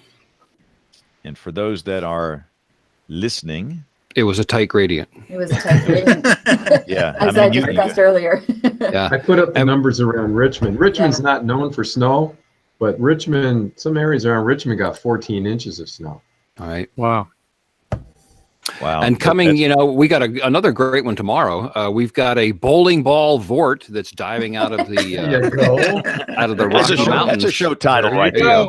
It's diving out of the Rocky Mountains tonight. We're going to have a heck of a day tomorrow. Our friends in Rick's office have given us a high wind warning, sustained easily to 25 to 35 or even a little higher all day, with gusts 50, 55. I've even seen the wind gusts of 60 tossed around in a couple of places.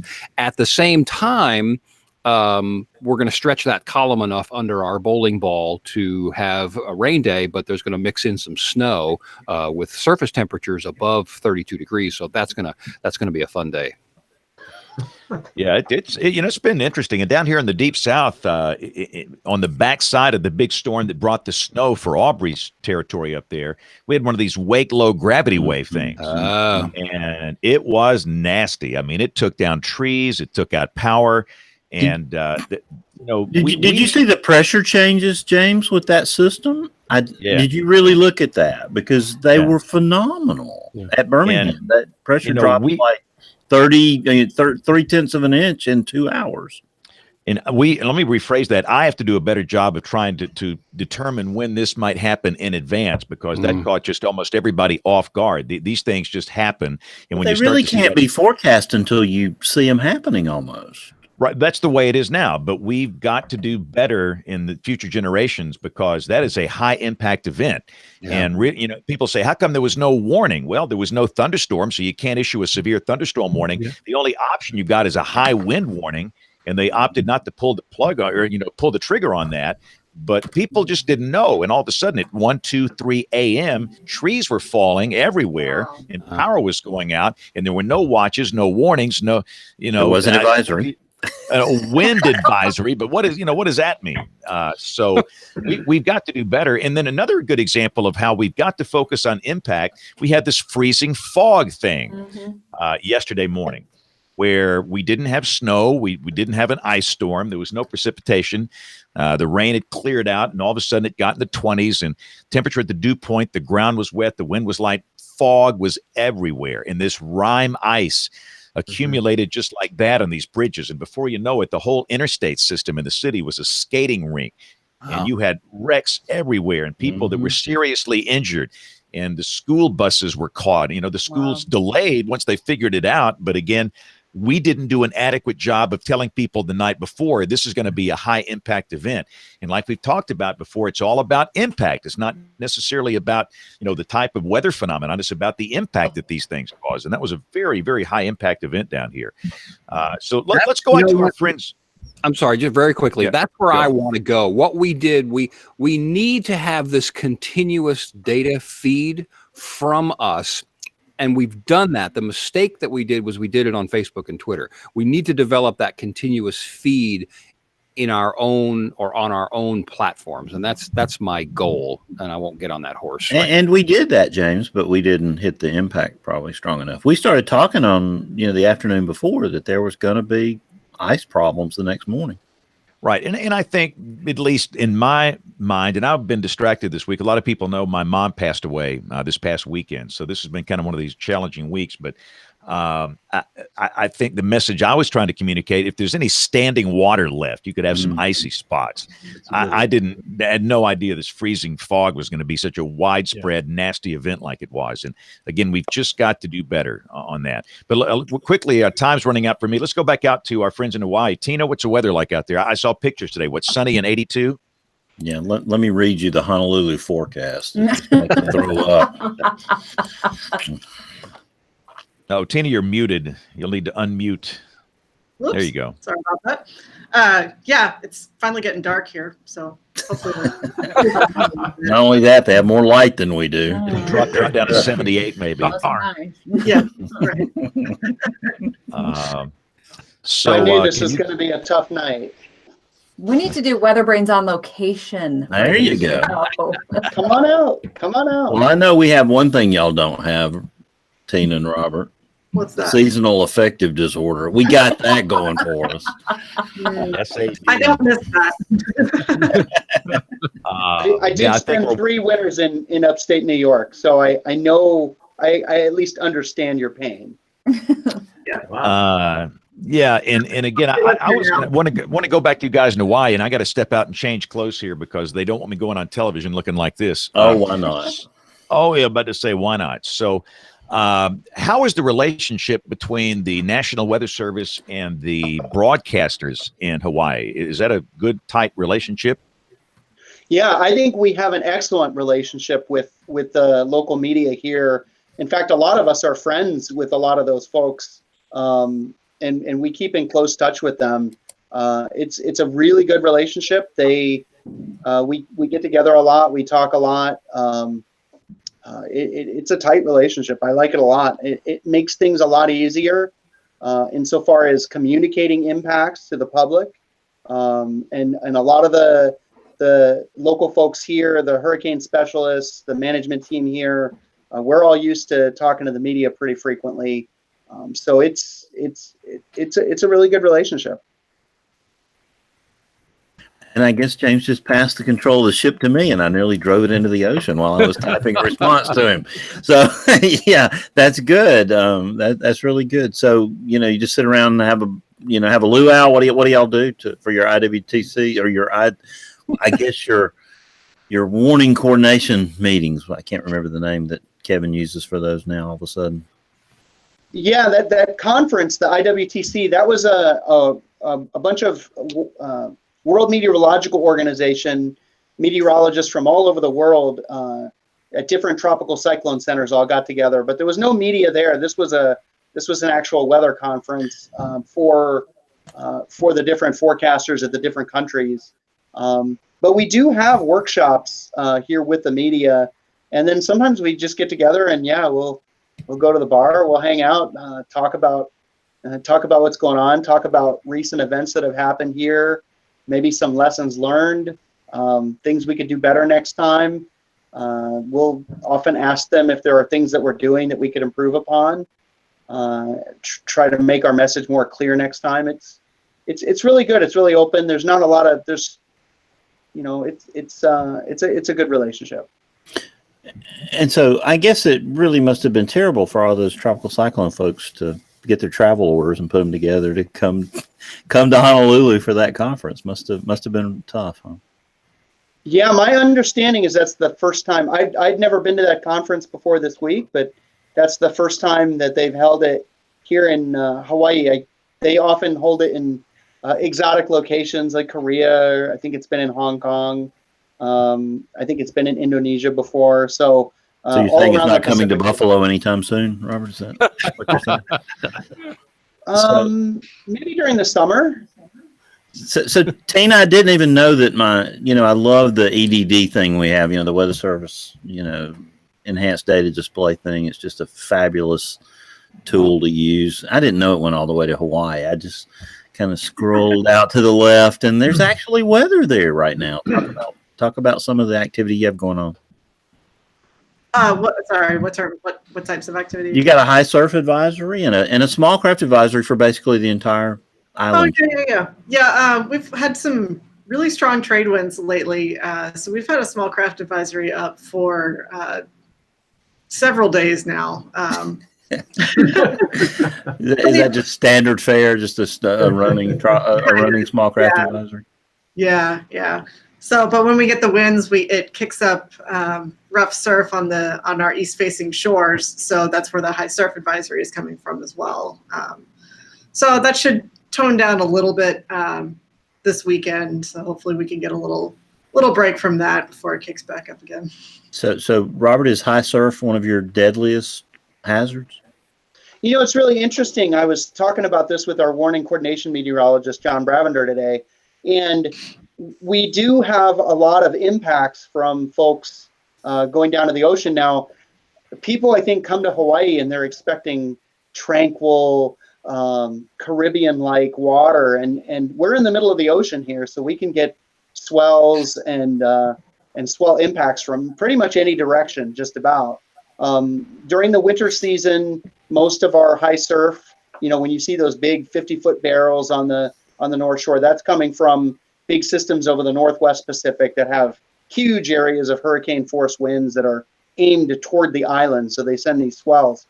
But most people know to stay out of that unless you're crazy or you are a big wave surfer. You're not going to go out into that. Same thing for the South Shore. We worry about that too. During the summer months, we get systems in the Southern Hemisphere that will send big swells up at us. Now, not usually as big as what we see on the North Shore, but we can get, it's not uncommon to get 8, 10-foot waves, 12-foot waves on the South Shore. Not so much in Waikiki, which is protected by reef, but you have other spots where those big waves can get in. Most of our ocean deaths, though, happen to occur on days that are not really big surf. So when we have problems, you have people that just don't understand what kind of exertion it is to just go out and swim or go out and snorkel. So people run into trouble all the time with that sort of thing. We do occasionally get folks that are washed away by big waves too. So it's a big concern. as far as non-meteorological, that's one of our really big hazards that we focus on. And unlike on the mainland, where I think a lot of folks are focus on temperature, what the temperature is going to do from day to day, the two biggest elements here are what the surf is going to do on what shores, whether or not it's going to be advisory level or warning level, and then what the winds are going to do.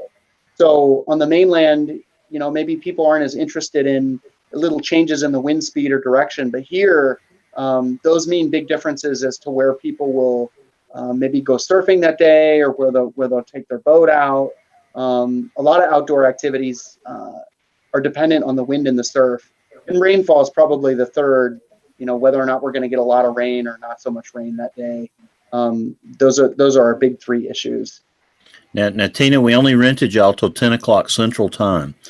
So does Dr. John need to get the WeatherBrains credit card and put in some more money to borrow y'all till about 10:30, or are y'all good for a little bit longer? I'm good. Yeah, I'm good.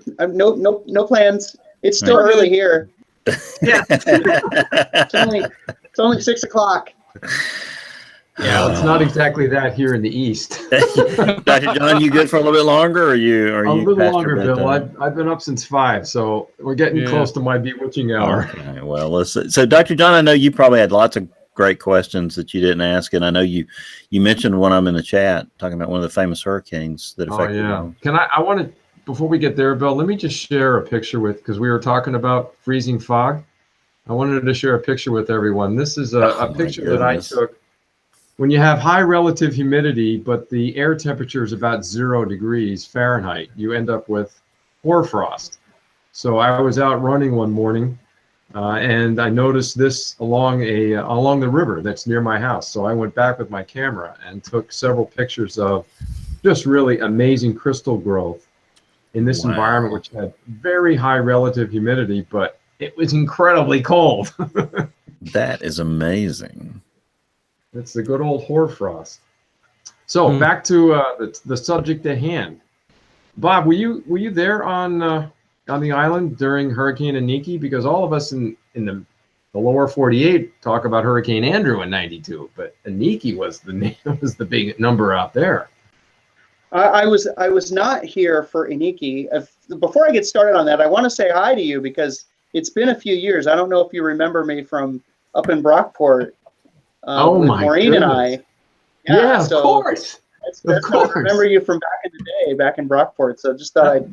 Bob, that's a long time. say hello. I wasn't sure if you remembered me or not. But I do now. Yeah. Yeah, cool. So, but I was not here during Hurricane Iniki. That was in 1992, and that was 10 years after Hurricane Eva, which had both of those hurricanes impacted Kauai the most and Oahu secondary. A lot of folks now, Iniki is starting to be forgotten memory, and we try to remind people again, just like with this year, to say, hurricanes, nothing has changed. Hurricanes are still a threat to the islands. We are a small target out here in the Central Pacific, but when we get impacted, it can be a really big deal. So that was a little before my time, but still. It's something that a lot of the older folks remember out here, and they'll never forget. And once you go through that, you have a lot more respect for what a hurricane can do after that happens.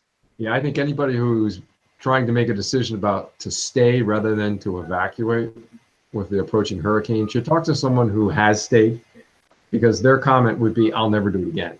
Yeah. Mm-hmm. Yeah, I think we heard that from a lot of the chasers who were in Hurricane Michael for sure. Not gonna make that mistake again. So for sure. So lightning round, Tina and Robert, talk about some of the things we want to know about that we don't get to experience. What about Kona storms, Kona lows? Take it, whoever wants to take it. Go for it, Bob. I don't know, Tina, have you been here long enough to see a really good Kona low? Maybe not yet. No, I haven't.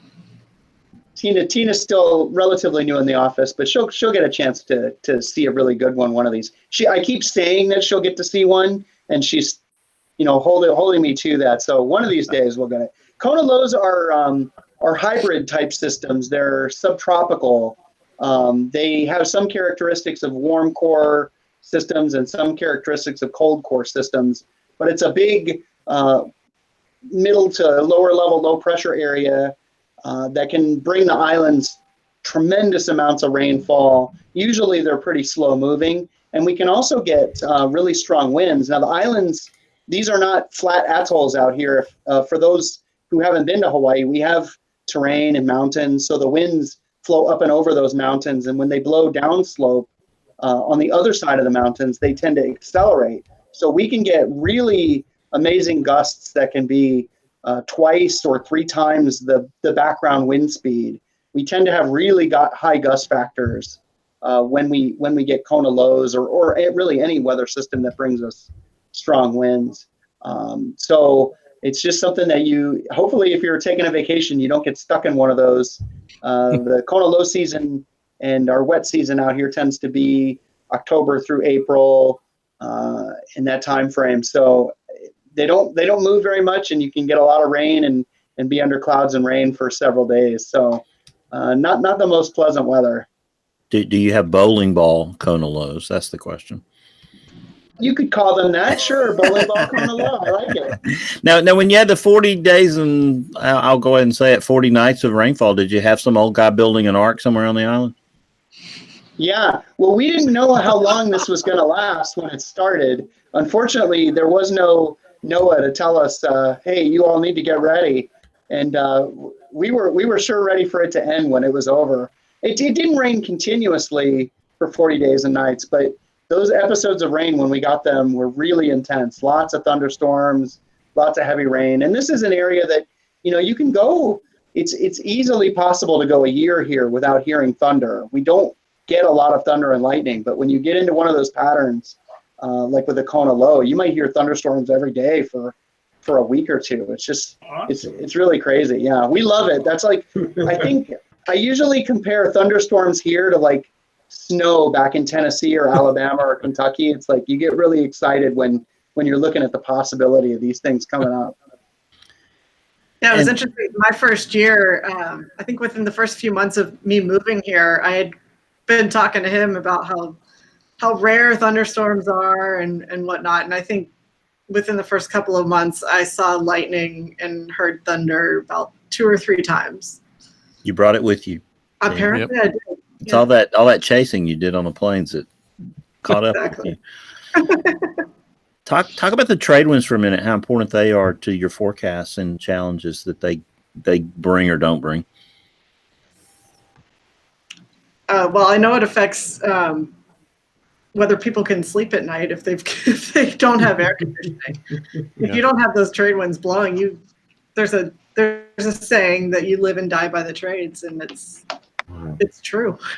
Is that just because of the wind, or is there a humidity effect? Just getting airflow. When you don't have the winds around, it just gets so stagnant, and the humidity's high anyway, so it's very oppressive. You need that mixing. Yeah, so most of the year here, our average dew point, just to put it in perspective for those who are wondering, our average dew point is in the mid-60s on average. We're not quite as muggy as like Guam or American Samoa. They have dew points more typically in the upper 70s or low 80s.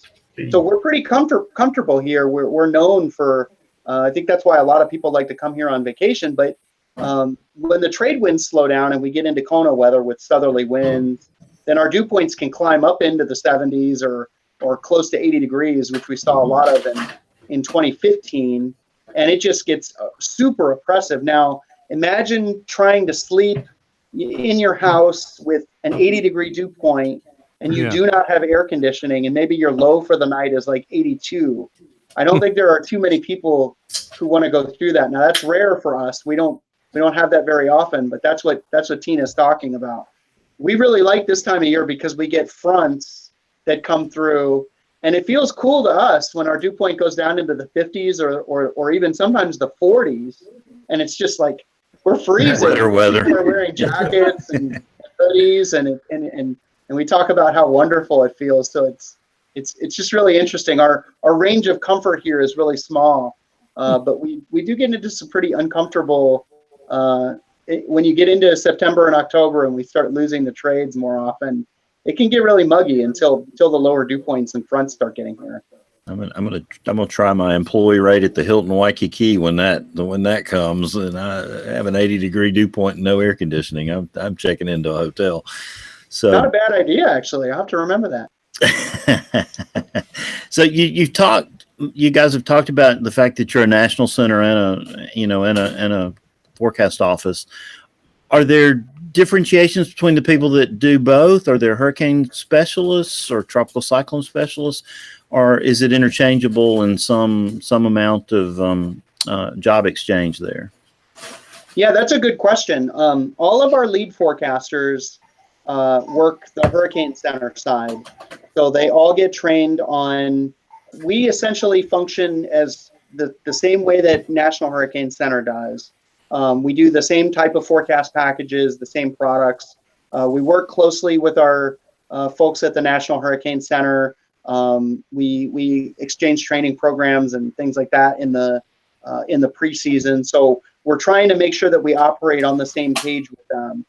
Our hurricane forecasters, again, they're the lead forecasters. We have a few of the journey forecasters that also can do the Central Pacific Hurricane Center side.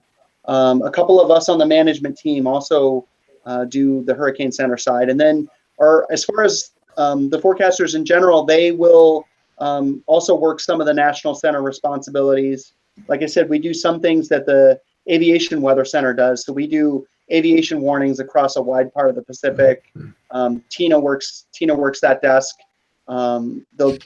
Tina also does Dvorak fixes for tropical cyclones that are developing within our area of responsibility. So there's a lot of cross training that goes on. And I think, I don't know, Tina, you can confirm, but I think that for me, that's one of the things that keeps our job really interesting out here. I think if we were only doing local Hawaii weather, it might get a little mundane from time to time. I mean, there's local impacts that happen, but being able to focus big picture is really key. Wouldn't you agree? Definitely. I know it was a big draw for me to come out here and apply for this job, just to have so many unique opportunities that you wouldn't get at your typical forecast office. And so I'd like to stay here as long as I can and soak all that up. Bob, I just want to say goodnight. At least at my end, it's really dark here. It's dark 30 there. Is that your cuckoo clock, Dr. John, that goes off? Is that yours? Oh, yeah, that's my cuckoo. Okay. I thought that was your signal to end the show. No, that's just my cuckoo. Take care, guys. See you soon. Bye, Dr. John. See you later. So, Jeremy, we've kept you kind of quiet over there for a minute, but we've got lots of things we wanted to talk to you about. And I want you to share your El Reno story with Tina for a minute. Why don't you lead it off and let Tina jump in? Yeah, sure. Let me do the screen share real quick here. So good here, and okay, hopefully that's up on the screen there. Yeah, the El Reno tornado. Gonna take you back a little bit, actually 11 days beforehand to the May 20th event, of course, there and more.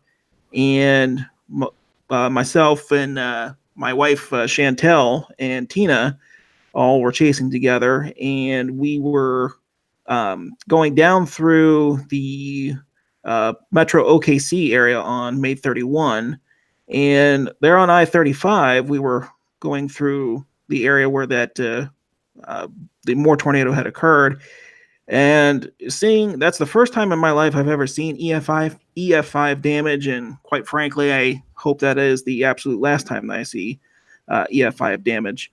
For maybe newer listeners to the show or so forth, I know you guys have done a tremendous amount of episodes on the El Reno tornado. So for those listening, episodes 382, 384, 385, one of my favorites, 404 with Mike Morgan, 405, and 412. Bill, I told you I did my research. So, all right. We're gonna put this guy on the panel permanently, Troy. So, real quick, the meteorological setup, pretty much classic. You had a powerful mid-level wave over Oklahoma during the afternoon and evening. 500 millibar winds from the west at 50 to 60 knots. You had a surface triple point low located in southwest Oklahoma during the late afternoon. Northeast of the low and towards central Oklahoma, I mean, low level moisture was plentiful. Dew points, you're getting into the upper 70s.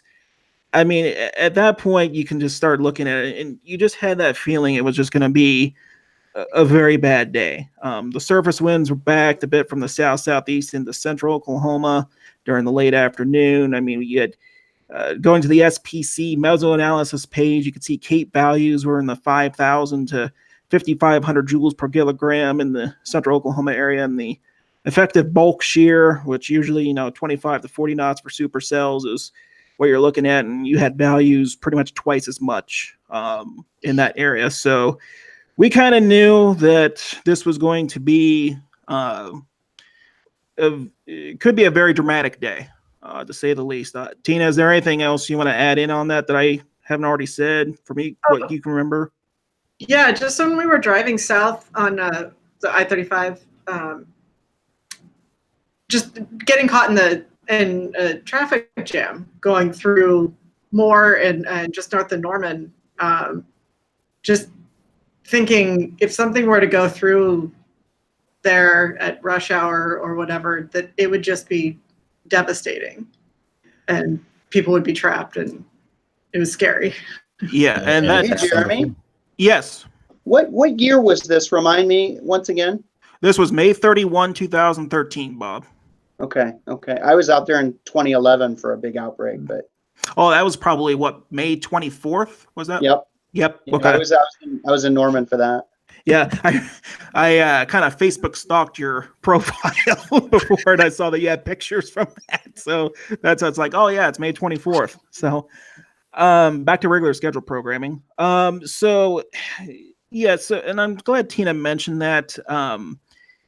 I-35 was a parking lot. I mean, it was a parking lot at 1:30 in the afternoon. So my first inclination is, if you have anything in the metro area, it's going to be absolutely devastating. Do you think that's because people were going home early that day because the forecasts, were pretty dire?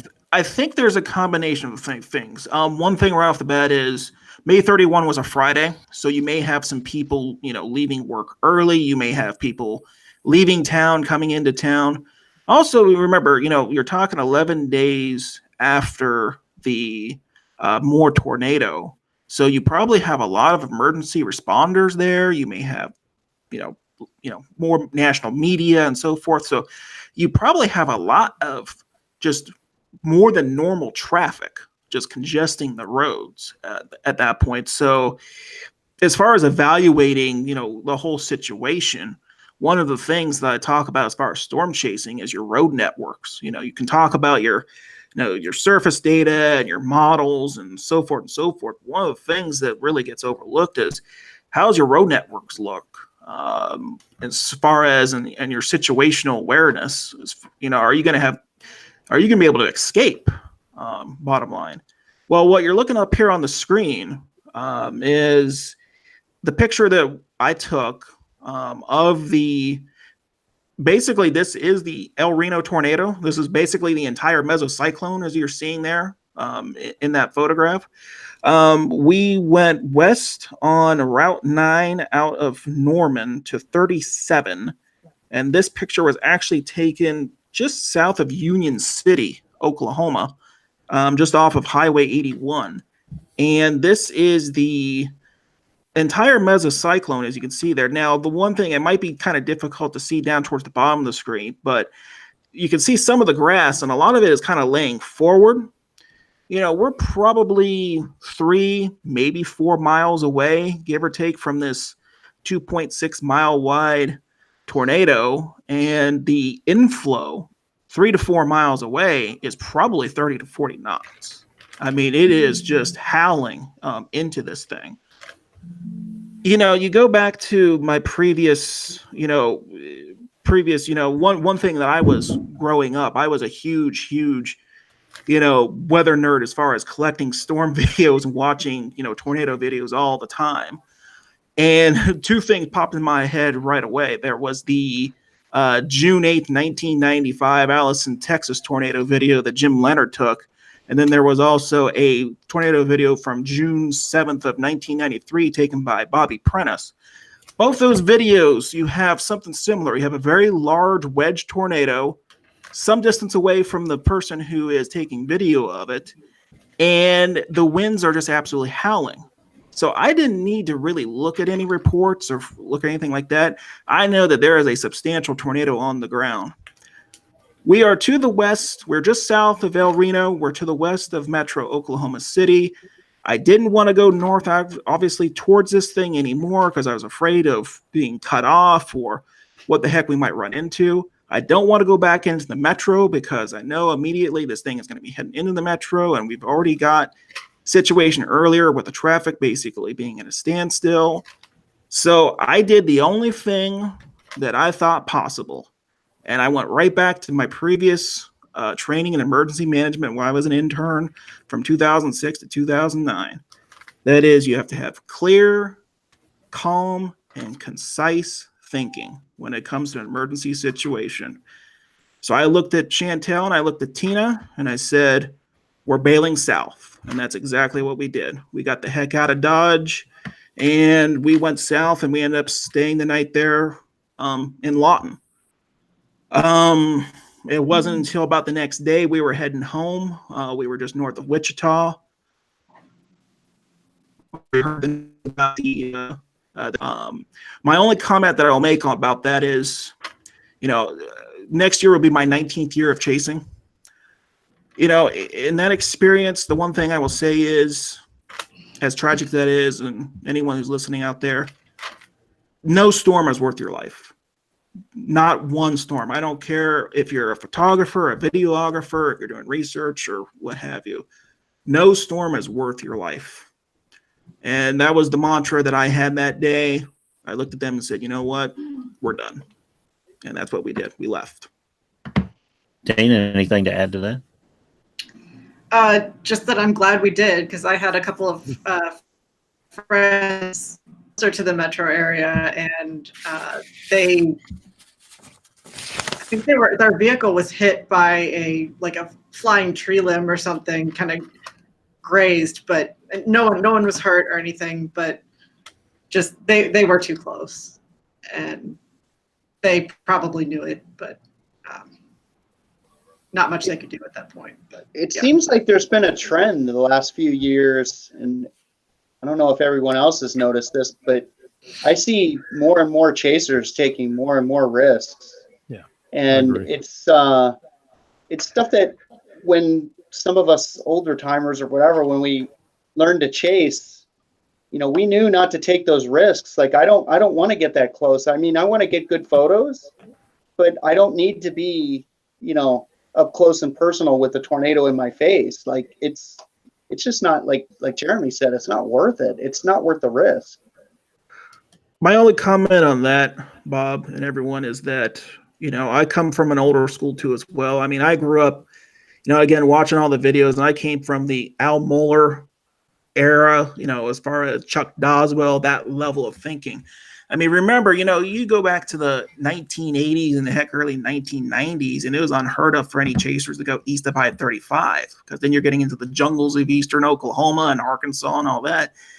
And now you look anymore and you see videos from everywhere. Now, that's their own prerogative. If they want to do that, that's fine. That's their whatever. I'm not going to be – you'll see some people online, you'll get into banter back and forth about what's ethical and what's not ethical. I'm not going to do that. That's their choice. If they want to do that, that's fine, whatever. But at some point, we're going to have to really take a hard look at ourselves and say, what exactly are we trying to accomplish here?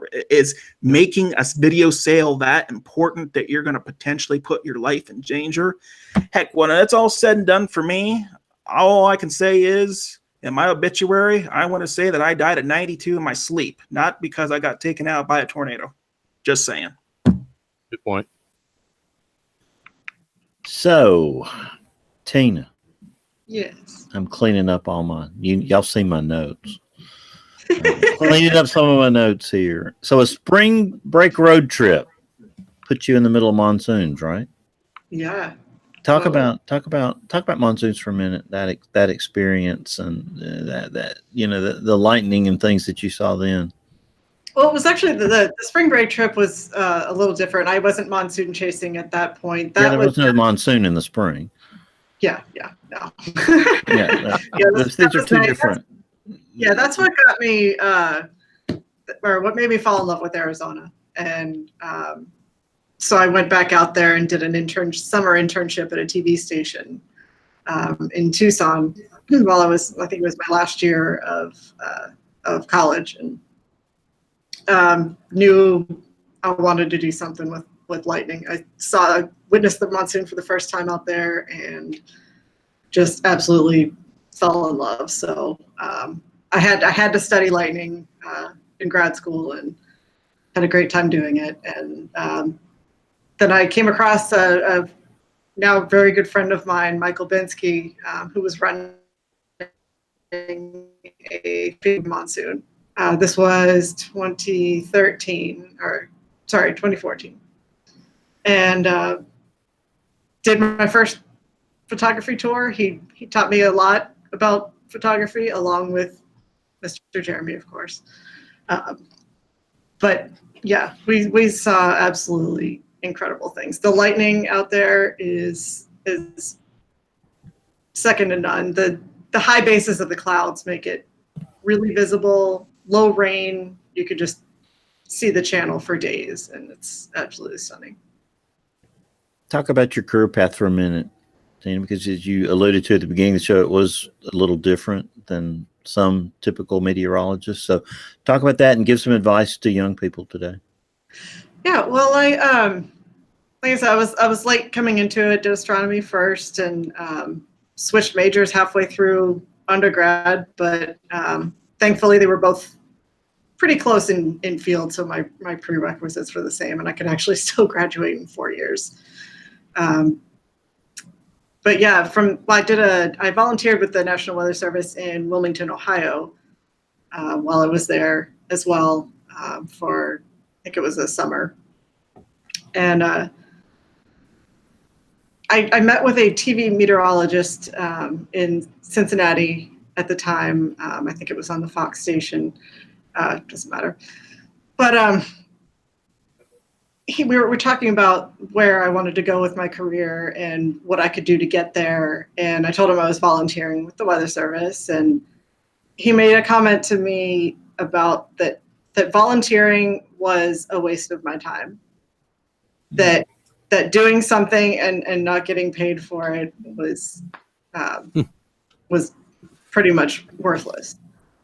So I was like, okay, well, little did I know, when I got the student intern position in Tucson, they had talked to one of my supervisors in Wilmington, and that volunteer position was pretty much crucial for my selection for that. So if I had to give any advice, volunteer. Even Absolutely. So this person is off your list of advisors now, huh? Yes, for sure. Yeah. No. You've never given that advice, have you, Troy? No. That I agree with Tina completely. Get out there. I tell my students at the University of Texas that you have to the universities of the world are not the real world. You have to get out there. You have to volunteer. You have to get your feet in the door. I encourage students to do study abroad, things like that, to get out and experience the world, because you're going to get out in the real world and work. You're not going to be on campus in most cases doing your work. So I agree with Tina completely. You take those opportunities. Those get your feet in the door in places. And open other doors. That's right. So who saw the special Sunday night on the super outbreak from 1974? Who? Woohoo! I did. Did you get? No, I want to tell you, Bill, that I thought that, that was James' pick of the week last week, right? Right, it was. Okay. If you haven't seen this, I'm going to give it a plug, because I was going to piggyback on that. Smithsonian Channel. It's called the Lost Tapes. Mm-hmm. And the latest series, I think it's episode 6 of 2nd season, is the April 3rd and 4th super outbreak. No narration, Bill. This is the thing, that no narration at all. Right. It's all original tapes and audio. with just the Chiron, some stuff telling you the times. To me, it was amazing. If you're out there, get on the web, go to the Smithsonian Channel, look what it's going to be on in your area. Please watch it. It's great. It's an hour's worth, and I want to get a copy of that for my classroom. Yeah, it's a fantastic show. It's well done. It was all very accurate. It's a seminal event in my weather history, because I was in the sixth grade and absolutely petrified of the weather. And that night was the worst night of my entire life. And when I woke up on April 4th, 1974, I was no longer scared of the weather. The very next morning, I really didn't expect to wake up. It was that scary, what you were hearing on the radio. Where were you, Bill? I was in Birmingham. Okay. And of course, we didn't experience it here, but, I was listening to stations out of, Jasper and Coleman and, Huntsville. And it was so, just end of the world that you just didn't think you were going to make it. And so I do encourage everyone to watch that, because the video, especially the audio out of that station in Athens, Alabama, absolutely is pretty phenomenal.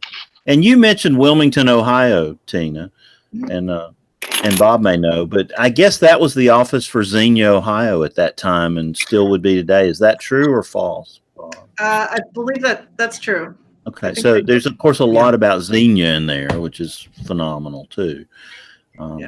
But the stuff in North Alabama really, hit home. That reporter, Troy, that was, hugging the grass in the ditch over there, is the second F5 tornado in 30 minutes went by at Tanner, Alabama.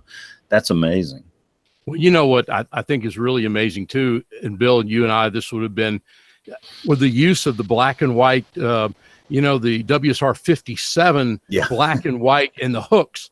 And that's all we had. That's how amazing the development of the technology of the radar has come.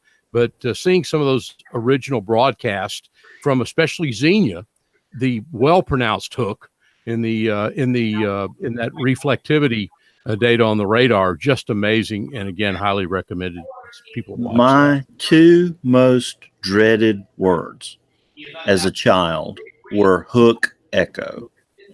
Yeah, because every Weather Service tornado warning literally carried them, and that's when you knew it was bad, is when there was a hook. It's amazing to me, Bill. You remember the part of the show, and our Weather Service people either will appreciate this or not, but Bill and I do, and maybe Kevin a little bit, James would if he wasn't on the TV right now, but the old teletype sitting there, the word a minute teletype, and the tornado warning coming across, and the 10 bells that accompanied it on that weather wire, and to see that makes the hair stand up, because we did that for years. Yes, I'm going to put a call out to anybody who is electrically engineering oriented. I've got one of those sitting in my basement. I've got one right here. I've got one 10 feet from me. Does it work, Troy? Yes, it does. We've got some guys with ham radio here in Austin who come over, made this thing work, made the bell. It's operational. I would like to get it just to have it for display where it was operational, but yes, it is. That is amazing. That's one of my goals in life. Now, one of the warnings, our beloved JB Elliott, who passed away a few years ago, was the forecast, or was the Met Tech on duty at the National Weather Service in Birmingham that night. So he and Jay Shelley issued some of the, a lot of the warnings. And there's an amazing warning attached to that Guin, Alabama tornado that they didn't talk about on the show. And in that warning, JB said the thunderstorm over Marion County has 3 hook echoes in it, and it is moving at 120 miles an hour. Now, we know that it probably wasn't moving at 120 miles an hour now, but that scared me more than any other weather warning that I've ever heard in my entire life. Yep. So let's see what else. Now, other things I wanted to cover real quick. I thought we'd just try to get to James again. We haven't done that with you on the show yet, Troy. We haven't made it all the way to James. Are you game? Let's go. All right. Talk about your support for Kilauea and the volcano, because we, of course, followed that over here real closely too, Bob. Talk about your office's support for that event. That was really incredible. When Kilauea, when the lava lake started draining back in April, everyone knew something really bad was going to happen, but we didn't know what it was. Our office, we have Hawaii Volcano Observatory and the USGS. They're the primary folks that deal with hazards associated with the volcano, but we do a lot of support for them in terms of tracking the ash plumes. We were giving them the ash plume height when the volcano would explode. We'd get them those measurements from radar and forward that to them. They'd use that. There was a lot of coordination going on between them. They wanted a lot of wind forecasts, how strong the winds were going to be, what direction it was going to go, where did we think the ash was going to go. They were giving us some model guidance to help us, because we do, of course, aviation and marine warnings. You don't want planes and helicopters and boats anywhere near that stuff when it's coming down. So we saw things. I have a photo, I wish I had it handy, of a whole bunch of us from the office watching the webcam as Kilauea was exploding one time, and it was just a really amazing shot, like just historical to see this happening and be a part of it. We did daily press conferences with the USGS and Hawaii Volcano Observatory to give updates on what we thought was going to happen. And there were even some really amazing things, like we were getting pyrocumulus, we were getting thunderstorms that were developing over the lower East Rift Zone, because when you have a river of hot lava flowing from a hill down through lower elevations, I don't know exactly how wide the river of lava got, but it was, a huge area of heat. You have a huge heat source, and with all the moisture that's typically in our atmosphere, anytime we were getting even weak weather systems come by, we were getting big thunderstorms that would develop, and they'd just sit there and drop inches and inches of rain in that general area. Now, not necessarily right over the volcano, but really close to there. Just some amazing things that happened in that month and a half period between the start of May. So the lava lake drained in April, and then we started getting repeat explosions happening at Kilauea through May and into June, and I think it finally settled down toward the end of June. I don't think it went into July, but I can't remember right offhand. Just an amazing event, and having to really keep track of something. I mean, this was with everything else going on with the weather and trying to get ready for the start of hurricane season. The volcano was just one more thing to capture your attention for several weeks, and it was affecting a lot of people. So there was a lot of concern about, we couldn't answer a lot of the questions about the lava itself. That's for the HVO and the USGS folks. But at least as far as weather impacts, it brought a lot of localized impacts that were really significant. What about on radar, Bob? What'd you on radar on Doppler? Interesting signatures? Yeah, so that was one of the things that the USGS was asking us to do. We actually ran the radar in our fastest volume coverage pattern, the one that on the mainland you typically use for tornadoes and severe thunderstorms. We ran the radar in that mode for so long that it finally broke. I think it was like 5 weeks. We ran it in VCP 212, and when the volcano would explode, especially at night, but sometimes during the day if there was weather going on, the eruptions, the first indication that you'd have would be on radar. Unfortunately, of course, this was all right before we got GOES 17.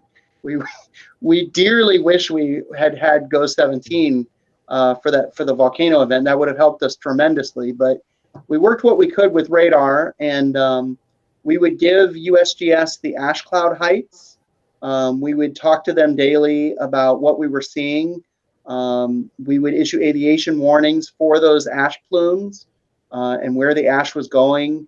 We would issue ashfall warnings and ashfall advisories on radar based on what we were seeing. Just amazing. In fact, we didn't even have the procedures really completely fleshed out, because I don't think anybody here had really believed. We knew that way back in the 1920s that Kilauea had some ash cloud eruptions and explosions, but not as nearly as large as what we saw in this latest event. And we'd actually been told at some point that we might see ash clouds even higher. Most of our ash plumes were billowing up to, say, 9, 10, 12,000 feet. I think we had one day that was what they called ash poor. There wasn't a lot of ash in it, but somehow the cloud actually made it to 25,000 feet. That was our biggest one. But we had been told on a few different occasions that they weren't sure how big these explosions would get. They knew it wasn't going to be like a readout volcano in Alaska or anything like that. But we knew that we could have something really big. And we were getting all sorts of other weird things too. Like when the lava would hit the ocean, you have this billowing white plume of lays.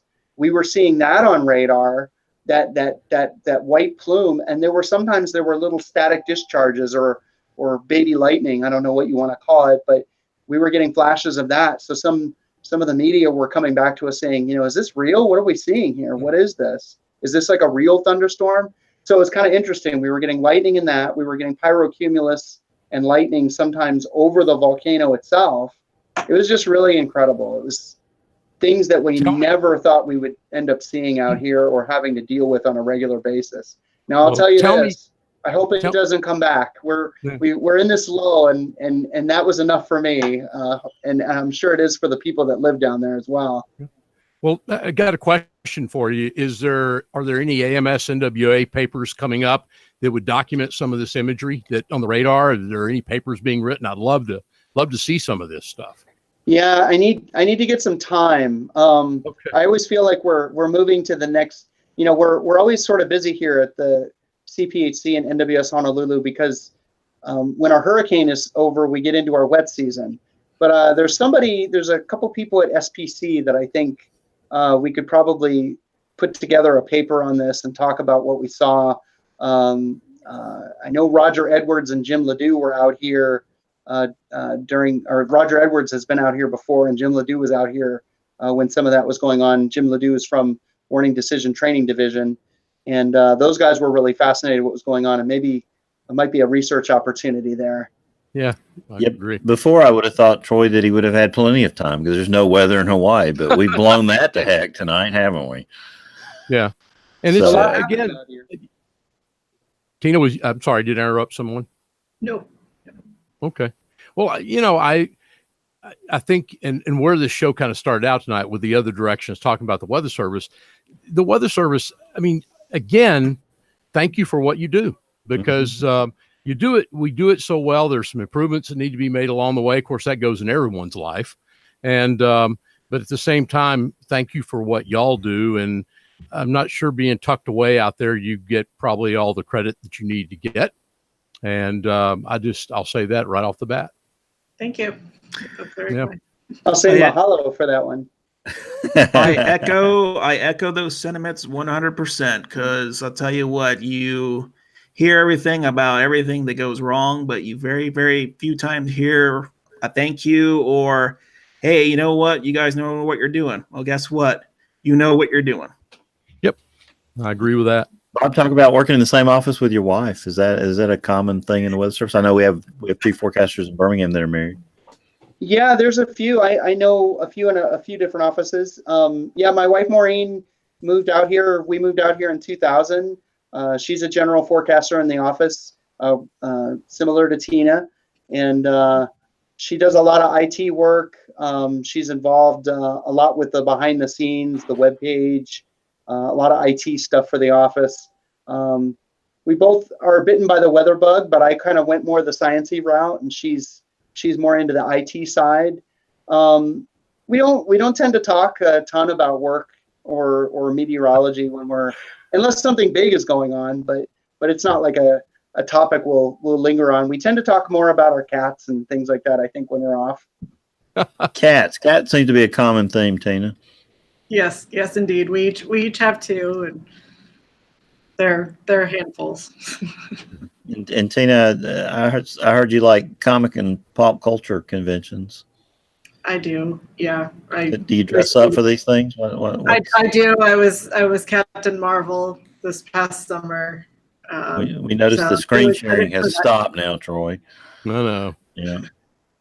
So Yeah, I'm excited for that movie to come out. So this is where the director would be saying, "Stretch, Troy, stretch." I don't think we're quite going to make it to span. We tried, but Bob, you mentioned that you had an inauspicious start at your professional weather forecasting career. Talk about that. Was unusual what you did for your first job. Yeah, I got interested in weather when I lived here in Hawaii. My dad was in the Army, so we lived all over the place growing up, and I got to experience blizzards in Connecticut and Kona lows out here in Hawaii and severe thunderstorms in Alabama. So I've lived all over the place, but finally settled down and went to high school in West Kentucky. And there was a local newspaper that started up around that time that eventually branched out into a couple different newspapers. And I mentioned to them that I was really interested in weather, and I was also taking a journalism class at the time in high school, and they picked me up. I was a volunteer weekend weather forecaster. So I would put together every Wednesday night, I'd put together a real crude forecast with a really crude map that would talk about the weekend weather. And you know, it probably wasn't very good, but it was neat to see. And when I'm saying newspapers, I mean, this is a real small town, like 8-page weekly type thing, Right. But it went to a few different cities in the area. So it was kind of cool. Had like TV listings. And then also, as I was going through the journalism class, they decided to have me do some reporting. So I didn't do a lot of it, but every once in a while I'd actually function as a reporter for the paper too. And it was a great introduction to the pre-professional world of journalism and weather forecasting operationally. So I wouldn't trade that experience for anything. I mean, it was, to this day, you know, it's near and dear to my heart. It was Oak Grove News and Echo in Western Kentucky, and I love my time with them. It was a couple years and really good memories from that. James, we made it back to you. Yeah, you guys have set a WeatherBrains record here. It was tough there at the end, James. We were like 2 hours. What is it? 10:42 Central Time now. Wow, yeah, we started early too, so we. But Bill, I got a question. This is the first time I've ever seen at least James Spann in suspenders on this. I'm beginning to worry about what's going on now. Oh, yeah, I mean, this reminds me of the TV days with James Spann. Yeah. I'll take. He's got his suspenders on. There we go. Now we're safe. His sleeves are not rolled up, Troy, so we're good. Yeah, Okay. we're good. No, this was a great show. And the way it works, you know, for all of us that work the television side at night, we can't be here for the whole show. My favorite thing to do is to listen to the show in coming days, driving, you know, down the road, going to these schools. And I hear things I didn't hear during the actual show itself. So I can't wait to listen. So, wow, what a great show. So Bob and Tina, thank y'all so much. If y'all done if anybody wants to get in touch with you. No, guys, we haven't even done the picks really, James. So we could do them. Oh, no quickly. picks. Okay. No, we just been driving. We've been bleeding these people's brains completely dry. Wow. All right. So let's do picks of the week. Let's start with, so I see Aubrey and Kevin, they have gone. Troy, what you got a pick for us this week? What you got? Well, I actually did it while you were gone, but I'm going to do it again because I wanted to get your response. Your pick last week, I'm going to climb back on that. The Smithsonian Channel, folks, if you have not, Bill and I talked about this. We all talked about it. The Lost Tapes. This is episode 6, I think, of the second season. It's on the April 3rd and 474 Super Outbreak. James mentioned this last week. Outstanding. Bill and I saw it. It's amazing. Please watch it. Yeah, that was a life-changing event for me, and I did not get a chance to see it because of you've circumstances, obviously. So I've got to get a copy of that and take a look at that. So you got a new pick for us this week, Troy? You say you've already done your pick. My pick is to support James Spann pick of last week. It's a ditto. I like pick. that. Yep. I like that. Ditto. All right, let's see. Goodness. Jeremy, you got one for us this week? Go. I sure do. Quick plugs for anyone who wants to follow my photography. Good thing Kevin's not here. He'll do the old social media plug. Yeah. JRB Storm Photography on Facebook. Just do a search, or it's facebook.com/JRB Storm Photo. Twitter @JRB Storm. Instagram, JRB Storm. You can see there's a theme there. And any emails, including hate mail, can go to me, jrbstorm@gmail.com. Pick of the week, I'm going to do something a little bit different, so just bear with me here. 1 second. I'm going to go back to the screen, share real quick. Okay. Hopefully everyone can see that image that's on the screen right now. Of course, that's me on the right. The gentleman you see there on the left holding one of my lightning pictures, his name is BJ Fictum. BJ passed away this past weekend. We kind of knew it was coming. Honestly, to tell you a little bit about this man's life, BJ personified exactly what a weather brain would be. The Weather Enterprise should and could be so much better if we had more individuals like him, to be perfectly honest. He lived to serve others. He lived to serve his community, and he did so willingly. And he helped thousands of people, learn more about the weather through 25 years of his annual severe weather seminar, provided up-to-date weather information and training for certified weather spotters to ensure communities remain safe. He was the emergency manager for Saline County, helped coordinate the efforts for the towns of Wilbur and Claytonia, who suffered damage from the F4 tornado that struck also the town of Hallam on May 22nd, 2004. He loved people. He covered events through being a radio personality, was a photographer for the Crete News, covering local news, including sporting events. He was a one-of-a-kind guy. Real quick story, in 2017, he held what would have been his final event. He brought in, 2 shows ago, you had Dr. Ken Dewey on. He was a speaker there. He also had Skip Talbot. He also had me be a speaker. And BJ decided to have me go last.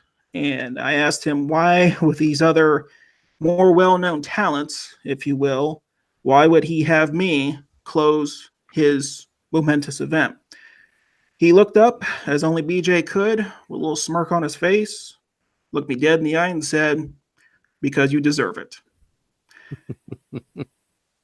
BJ meant a lot to me. He meant a lot to this community. He meant a lot to Southeast Nebraska. We're going to miss him. He was a tremendous individual. And I can just say wholeheartedly that I think the Weather Enterprise as a whole could learn a lot from his life and his dedication to basically community. And BJ Victim, we're going to miss you, buddy. Rest in peace.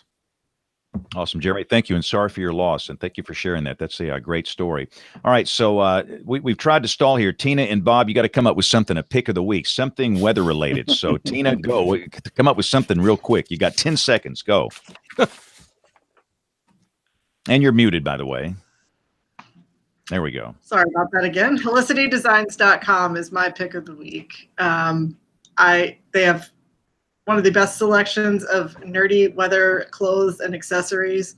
Are you sure you're not Aubrey's long-lost twin? Because I think this was her pick of the week at some point, James. So I think these two are maybe twins somewhere along the line. I think they might have a business interest in this deal or something. Oh, that's it. From there, so yeah. Some emoluments going on. Somebody gave me some milk and bread socks. Did it come from that site? I don't know where these came from, but they're like awesome. I have milk and bread socks. That is a great site. All right, Bob, come up with something good, man. Go. Well, I was agonizing over this, and I was afraid this was going to come to this, but I'm just going to throw out weather.gov/CPHC and be a little pat myself on the back, and hopefully everybody will come check that out and see the other hurricane center, the little brother hurricane center of the National Weather Service. There you go. No, selfish personal plugs are the greatest here. All right, Bill Murray, what you got for us? I gotta hear the foghorn. It's just not a weather brain. So if I don't get the foghorn, the freezing foghorn this week. Yeah, but I gotta pitch Monday night show with Gary Allen Fine and Keith Stellman and Jim Stefkovich talking about his book from 2007, Authors of the Storm. We're going to talk about Weather Service then, Weather Service now, and how far things have come and how far things have to go. So it may be another long show, so get ready. And then next Thursday night, of course, we're going to talk to Greg Carbon and Rich Thompson in a doubleheader to end the year. That's going to be awesome. So in my pick, it's the NOAA NSA site. You know what that stands for? National Snow Analysis. And it's that time of the year where that can be very interesting. But let's kind of wrap this thing up here. We've been in the air for 7 hours, I think. 7 days. Wow. So it's been a great show, fascinating show tonight. We've learned a lot. And if you want to get in touch with us, the email address, it is email@weatherbrains.com. And all of our social media accounts, except for Kevin, of course, it's up on the website, weatherbrains.com as well. We're typically doing this Monday nights at 9:30 Eastern. But this week we're on a Wednesday, and again, we'll have some different nights between now and Christmas. But whatever, thanks for taking the time to watch or listen. On behalf of the entire WeatherBrains crew, I'm James Spann. Thanks for watching and listening. Have a great week, and God bless. Thanks, everybody. Thanks, everybody. Great show. New record. Yes.